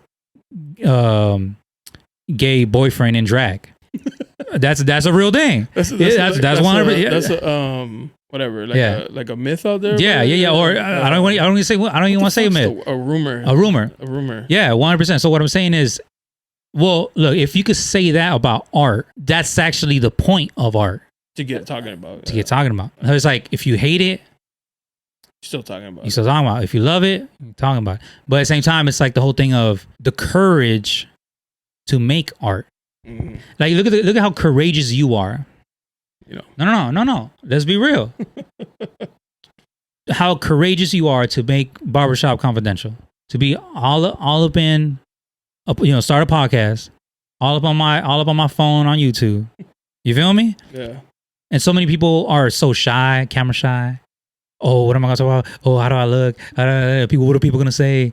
You feel me? Da Vinci was the same thing as well. You know what I'm saying? But it's just like, it's not caring about the judgment, because, like I said, criticism is okay because it allows you to get better, whether negative or positive. And especially as an artist. Like, even Van Gogh had his blue period. You know what I'm saying? Had, like, you know, there's growth in art. But what I admire about artists right now, like, let's say some artists that you don't like, or let's say podcasts that I don't like, you know what I'm saying? Like, it's like, but that art is still valuable to me. Like, as in, like, because of the courage. Like, if Da Vinci would have been like, "Oh no, I'm whack, I'm not gonna paint the Mona Lisa," or if Jonah was like, "Nah, I'm scared to be on camera, I'm not gonna make Barbershop podcast," and it's like the Barbershop Confidential podcast, and it's like, you know, where would the world be without that's, you know what I'm saying? Where would you know what I'm saying? Where would the world be without BSC? Where would the world be without the Mona Lisa? It's just the courage behind the artist, because I love art. I am an artist. Whether if I do it through film, or I do it through my podcast, or I do it through, like as a kid, I would draw, and people would, like, even I remember I would take it to school. I'd be like 11, right? I would draw the entire cast of Pokemon, right? Literally perfect. I would draw all the logos of the NFL teams, every single one, perfect, because I'm an artist. People, you know, and all these 10-year-old kids, JD, you didn't do that. No. You know, your dad did that. Your mama already hating, criticism. When it's like, bro, like, I did this, I do this. But where would the world be if artists didn't express their art? So that's why, like, overall, okay. Ball place. Oh, hey, there's this thing. This meme says, Earth. What, you know how Earth is spelled? EARTH. So obviously there's art in between. So it says the world without Earth without art is just the EH. Yeah. So it's like that's the thing, man. Like, art is beauty, and whether if people think artists that I have on there are whack, or people are whack, okay, that's fair, and that's okay that you think that. It's not okay for you to think that Ice Cube is whack, but it's okay for you to think that. But at the same time, it's like, you do it. Yeah. Oh. You know what I'm saying? Like, as in, like, that's how I kind of see it. Like, because it's like, even Drinks with JD, like, the courage to even make it. Yo, you know, I got this idea, Drinks with JD, and then, you know, the whole idea how like naming the show to, you know, being on camera, and the wardrobe, the hey wife, help me, you know what I'm saying, or who should I get, you know, and especially even how about this too? Can you even say that I'm not at a level to interview Eminem, to interview the Ice Cubes? You know what I'm saying? I'm not. All I am, I'm just a guy who has conversations with people, and I so happen to just film it and I upload it on YouTube. That's all I do. You feel me? And I'm still perfecting my interviewing skills. I'm still perfecting even Dreams JD. It's been growing to like now I'm in a suit now. You know what I'm saying? Like, it wasn't always a suit. No, it wasn't. Like if you look at number 1, like the first episode, it was just me in a long sleeve shirt. I mean, I'm still looking good. I'm still trying to look fly. You know what I'm saying? Like I'm still. You know, me feel bad. I'm always in the casual. No, you know, I gotta look fly. You know what I'm saying? I mean, I still gotta look fly. And but it just changed. You know, it grew into like, you know what? Let's be more professional. Let's change it to a suit and let's revamp it like that or whatnot. But it's art. It's art. It's like, don't judge me off of Dreams JD first episode. And you know, I mean, what? Yeah. Judge me because it's art. It's art. It's okay. Like I love it. But the criticism, I like it. Sort of like last night. Last night I was hanging out. You know how the podcast thing. So there's a lot of people who went. Everybody except you. No, just saying. Nah. It wasn't as big as last time. But I was asking DJ MTK. Shout out DJ MTK. I told him I was going to shout him out because he has a mission to bring all the podcasters together from San Diego County, and we're here. You know what I'm saying? We all making our rounds, and Jonah's gonna be on Drinks JD, so you know, make sure you watch the episode too. Anyway, shout out to DJ MTK. He also had a question before we leave. I at least want to ask that question. Anyway, but I asked him, I was like, "Hey man, can you?" It was just me and him. I was like, "Can you critique my podcast so I could, you know, get better?" And he goes, yeah. So we were watching the latest episode, and he goes, okay. He goes, I like it, bro, but one thing that I want to tell you, I've been trying to tell you, is you need more content. I'm like, yeah, I'm gonna keep growing. Like, yeah, you know what I'm saying? Like, I'm gonna keep growing. You need more like clips, just more videos. Like keep dropping in your interviews. You know what I'm saying? Because technically, I see. Yeah, like, be more consistent. Yeah. I got you. So I was like, all right, that's some advice I need to take and grow. You know what I'm saying? Grow into a better podcaster or whatever. You know what I'm saying? Just take that advice, you know? And we talking men to men, you know what I'm saying? Like grown men talking. And especially I also respect him for what he does as well, because he's also a professional in the entertainment business, you know what I'm saying? So shout out DJ MTK. So anyway, but can I ask this question? Yeah. Okay. He said, who in the group would you buy a drink for? Would you buy a drink for? Yeah. In the podcast group. Yeah. Who would you buy a drink for? Oh, me? Yeah. He wants to know. Who would I buy a drink for? Yeah. Everybody? Like, no, like one person. Oh, one person? One only? person, yeah. Damn, that's tough. Yeah. I like a lot of them. There's one. Who would Just you? One person? One person. If I had to buy a drink, drinks for JD. I gotta have a drink with JD. My dog. I can't like, you know, like the name, like you think I might have a drink with JD. So no doubt. Yeah. And I want to shout out my brother too. I want to shout out because I credit Drinks with JD, the name, to my brother and Nipsey Hussle. But that's a long story. I don't know if we still got time or anything like that. What, the Nipsey part? Well, no, this story about Drinks with JD. All right. Yeah.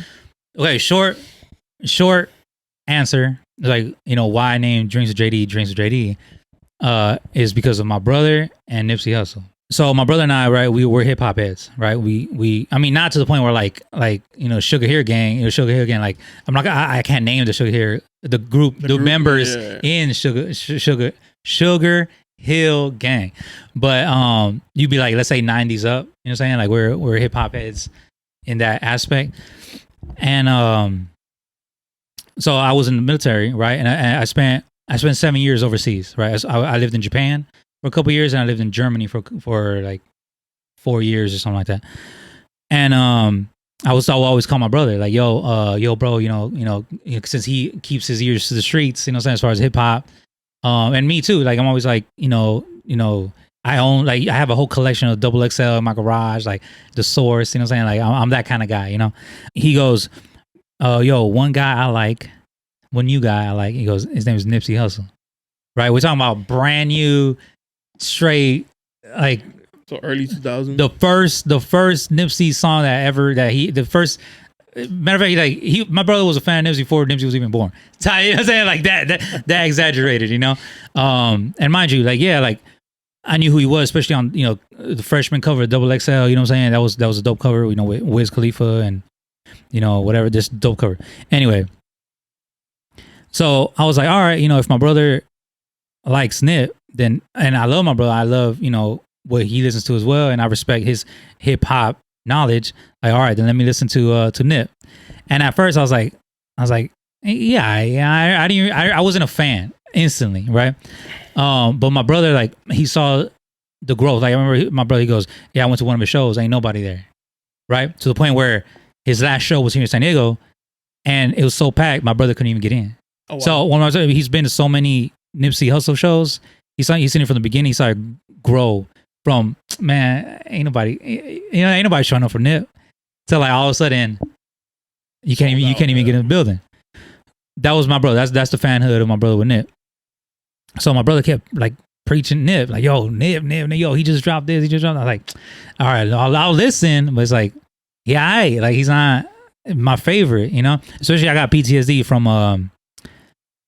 from West Coast artists, because it's like, at first I kind of saw, I was like, oh, West Coast Crib, like, oh, that's another Snoop. You know what I'm saying? Like, you know what I'm saying? Kind of looks like him. Yeah. I was like, nah, that's another Snoop. So it's like the PTSD comes from Gorilla Black. You know what I'm saying? Like, it's like, oh, that's another Biggie. You know what I'm saying? Like, oh, West Coast Biggie. Like, nah. Like, and we all know how that worked out. You know what I'm saying? And it's like, that's where the PTSD comes. Like, I don't want to listen to another legend, you know what I'm saying? So that's why I was kind of like pushed off on Nip at first. So then my man Nip, obviously now hindsight, we know that he was, you know, his business acumen was like amazing, but he had the audacity. Mind you, we come from the era of Dat Piff. We come from the era of, like, you know, I remember getting bootleg mixtapes at Hornet Plaza. You know what I'm saying? By bootleggers. You feel me? Like, as in, like, anyway, he had the audacity. Nipsey Hussle had the audacity to sell his mixtape, which is for like $100. $100, yeah. $100. And everybody went crazy. Jigga was like, give me $100 of them. You know what I'm saying? So off the rip, he sold 100 from Jigga for $100. Mind you, this is a business move. You feel me? Because you're selling a free item.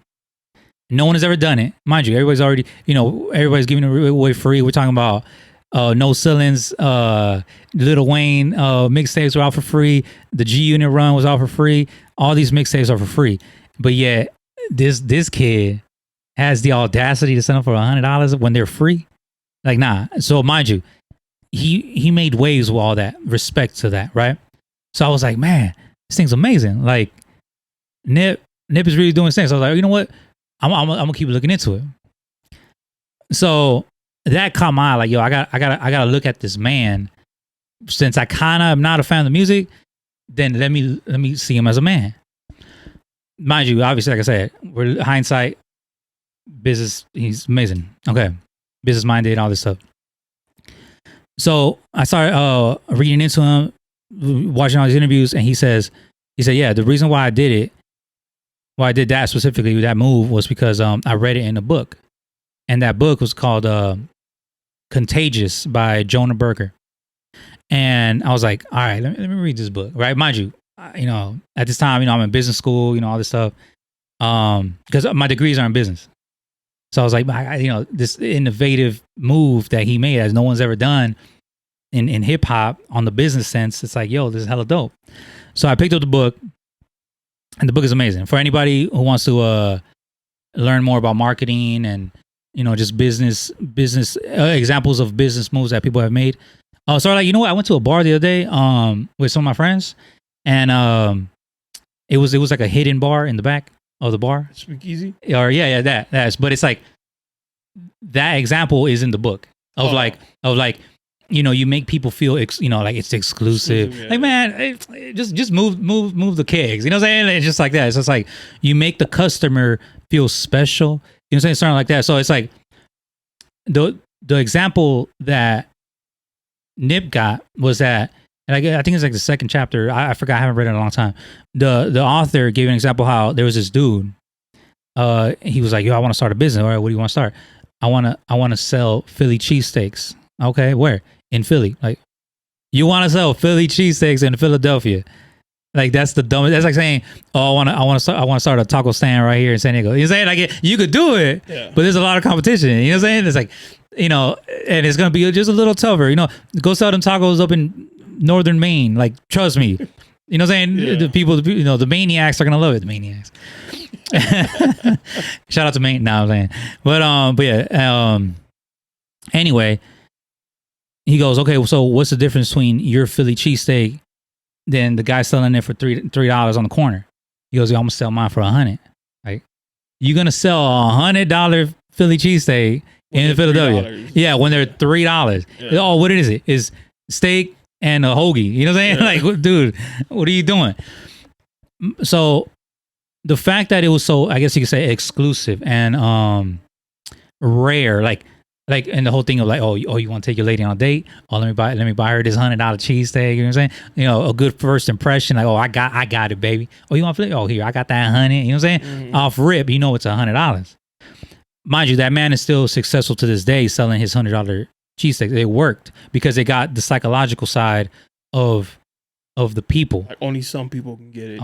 You feel me? Like, so that makes you feel special already. You feel me? On a business sense. So mind you, that's why, since he read that book, he goes, you know what? I'm gonna sell my mixtape for $100. You feel me? And it's like, okay, so I was like, damn, that's pretty dope. So also in the book, right? They're saying there's this marketing strategy where, like, let's say Twix, right? Twix is already an established brand, right? And then coffee is already an established drink. You know what I'm saying?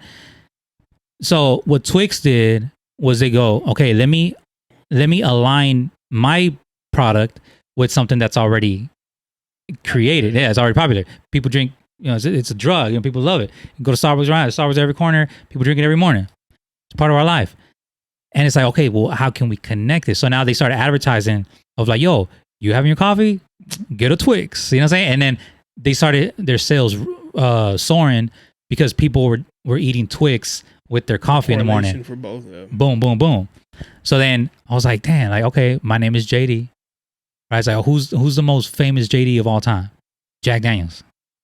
I can't. Jesus Christ. You know what I'm saying? Jack Daniels been around for like 1800s. Yeah. I can't compete with the man. 200 years or whatever.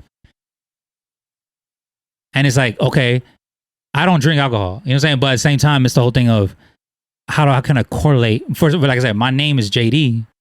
That's my name. I can't change my name. So it's like correlated with something that's already popping. When people say, oh yeah, give me a JD on the rocks or something. It's like, okay, they correlate it. And what I have on the show, we're drinking off my cups. You feel me? I didn't say we're drinking alcohol with JD. You know what I'm saying? We're having drinks with JD. So it's like the correlation. So it's like overall, that's how the Drinks JD name happened. Because it was like, well, what am I going to name my podcast? You know what I'm saying? Drinks with JD. And it allows the correlation. And yeah, I credit Nip for allowing me to, you know what I'm saying, with all that journey. That and then my brother to introduce me to Nip. And then like the whole thing of like with me, like JD, like, why is it called Drinks JD? Like, you don't even drink.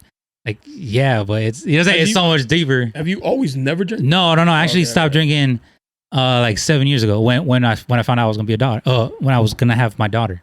Were you alcoholic? No. But the thing is, like, it's before you. Wait. Before we start that, because I know Big Umbrella makes fun of me. He goes, Drinks JD, you don't even drink. Like, yeah, but your podcast don't even have a big umbrella. You know what I'm saying? Like, it's like, where the umbrellas at? Like, you know what I'm saying? But at the same time, it's like that. It's like, anyway. So yeah. So no, I stopped drinking when I found out that I was gonna be a dad. Because the whole thing of like, remember how I keep saying, I'm not perfect. So if off rip, day one, I'm giving my daughter a man who is not perfect as a father, then I shouldn't be giving her more bad, like how do you say, like more bad things. Introducing her to vices. Yeah. Or for myself, like not giving her an alcoholic father, not giving her like, it's the whole thing of working on myself to be a strong man. And it's like, I feel like for me, alcohol takes away from being that strong man for her. You feel me? So I stopped drinking when I found out that I was gonna be a dad. right? And mind you, like I said, like, you know, she changed me for the better. Like, My Amazing Grace saved the wretch like me, you know? But last year, it was, cause I love the NFL. I love the NFL. And hell nah, I ain't no damn Charger. Hell nah, I ain't no damn Raider fan. But yo, hold on. Let me land. Hell nah, and hell nah the Cowboys either. Nah.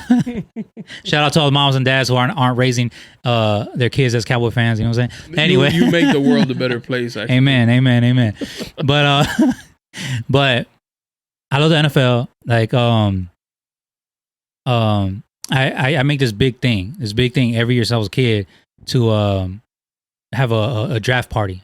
Okay. I have draft parties. Like I love the draft, the NFL draft. You know, it's always been in New York. They just like started traveling like what 6 years ago or something, 6-7 years ago, to different cities.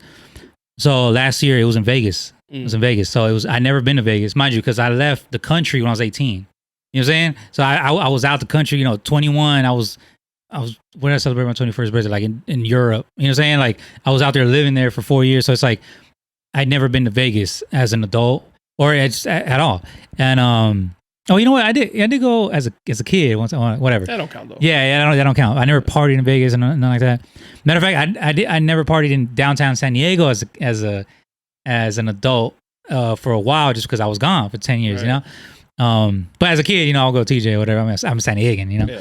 Yeah. Anyway, the NFL draft, right? So it was in Vegas. It was the NFL draft, something I love, and it was my wife's birthday.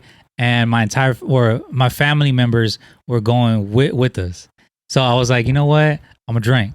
So I drank because, you know, I drink in Vegas. So I partied with my wife. And we had a great time. You know what I'm saying? But so I did drink last year. You know, I stopped my sobriety or whatever. But the last time I drank was on my birthday last year in November. For my birthday, I bought myself a bottle of Cristal. I was just like, you know what? Oh, shit. Right. I was like, you know what? Let me bring in my 35th birthday on some grown man stuff. Let me have some champagne. And that was the last thing I drank, and then that's it. Like, well, I don't have plans to keep drinking because it's not a habit of mine. I don't say that drinking is bad. I mean, like I said, I don't judge nobody. Like, you know, do you? We're all on this journey together. We're on this rock. Floating in space, whatever. Do you know, Jesus loves you, man. You know, whatever. But it's just for me, the way, like I said, for me, just me. I'm not judging anybody. There's plenty of dads and moms who drink. Hey, that's okay. Do you? I'm not judging. But for me, I believe for myself, no one else, that it's just better for me to be sober for my daughter. So that's the only reason. That's cool. The only reason why I don't drink. Cause I'm just trying to give her a sober dad, you know. I just want to be, and if that makes me a better dad, then all right, I'll give up alcohol for my daughter any day. Oh, damn. I'll give up anything to be a better father for my daughter. I'll literally give up anything. Name it.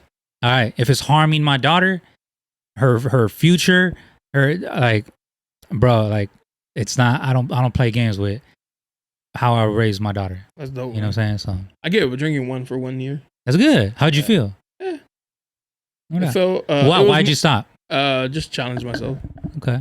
I like to do shit like that. That's good. Like right now, I won 10 free training sessions with a trainer at the gym. That's tight. That I go to.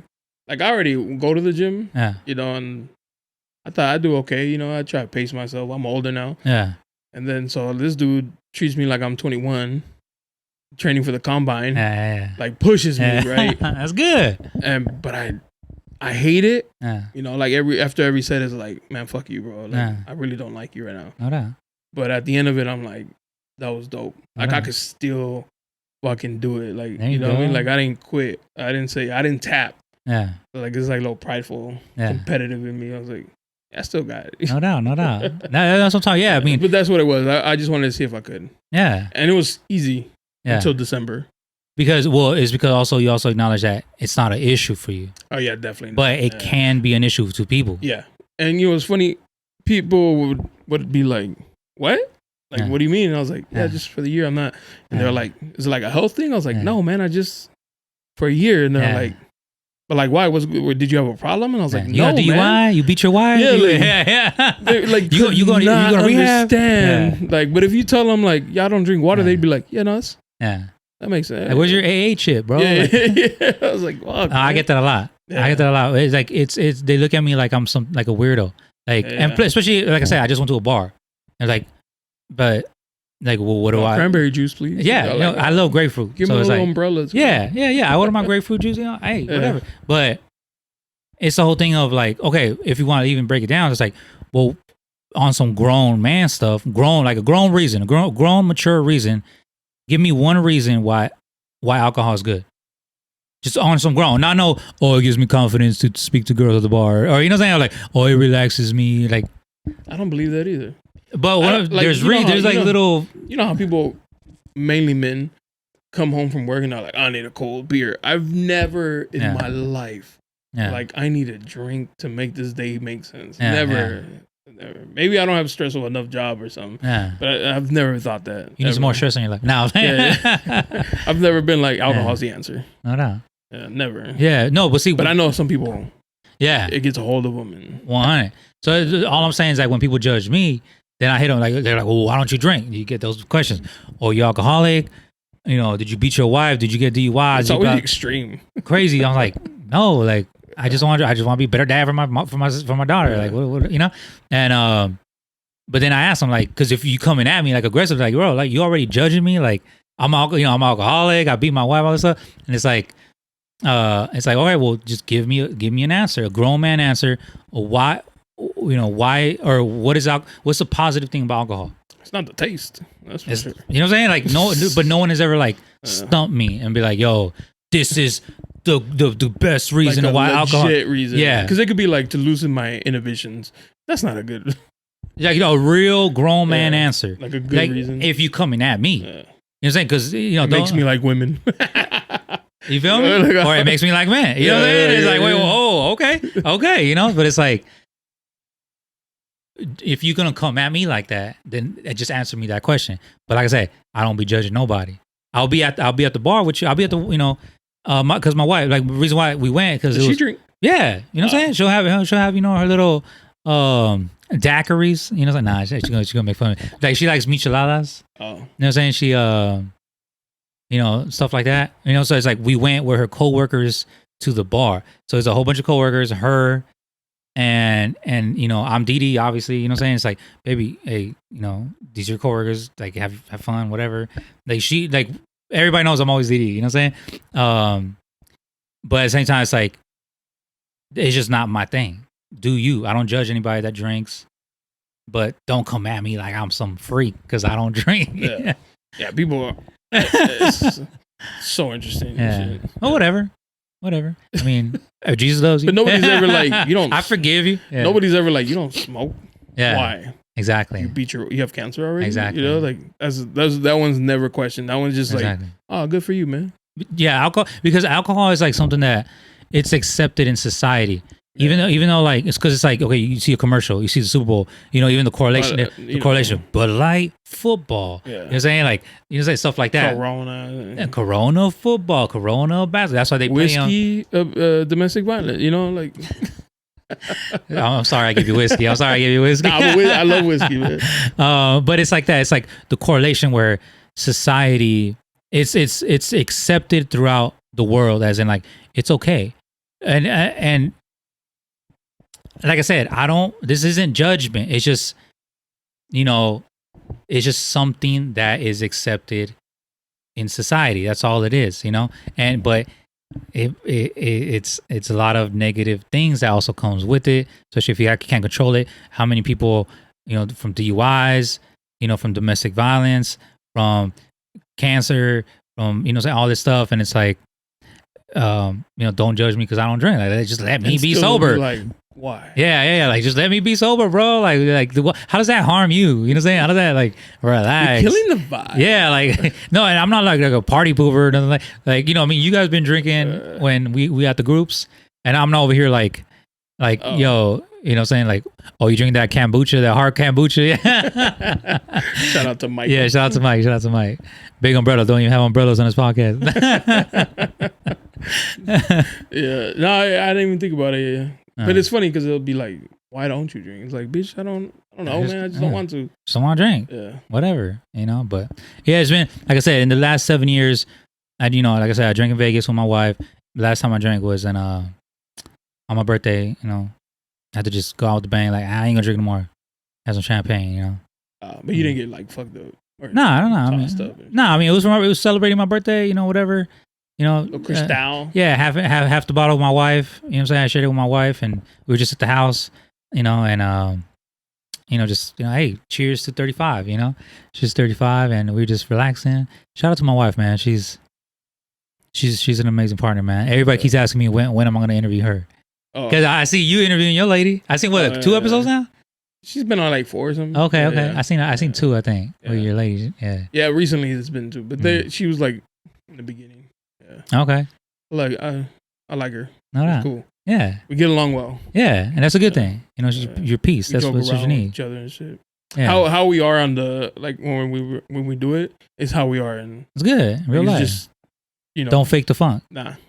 Yeah, I mean that's a good thing. Just you guys get each other and Do people ever ask you like, how come you don't post your wife and shit? I have a personal page. You know what I'm saying? Okay, my bad. I have a personal page, and it's like Drinks with JD is just that. Like, that's what it is. You know what I'm saying?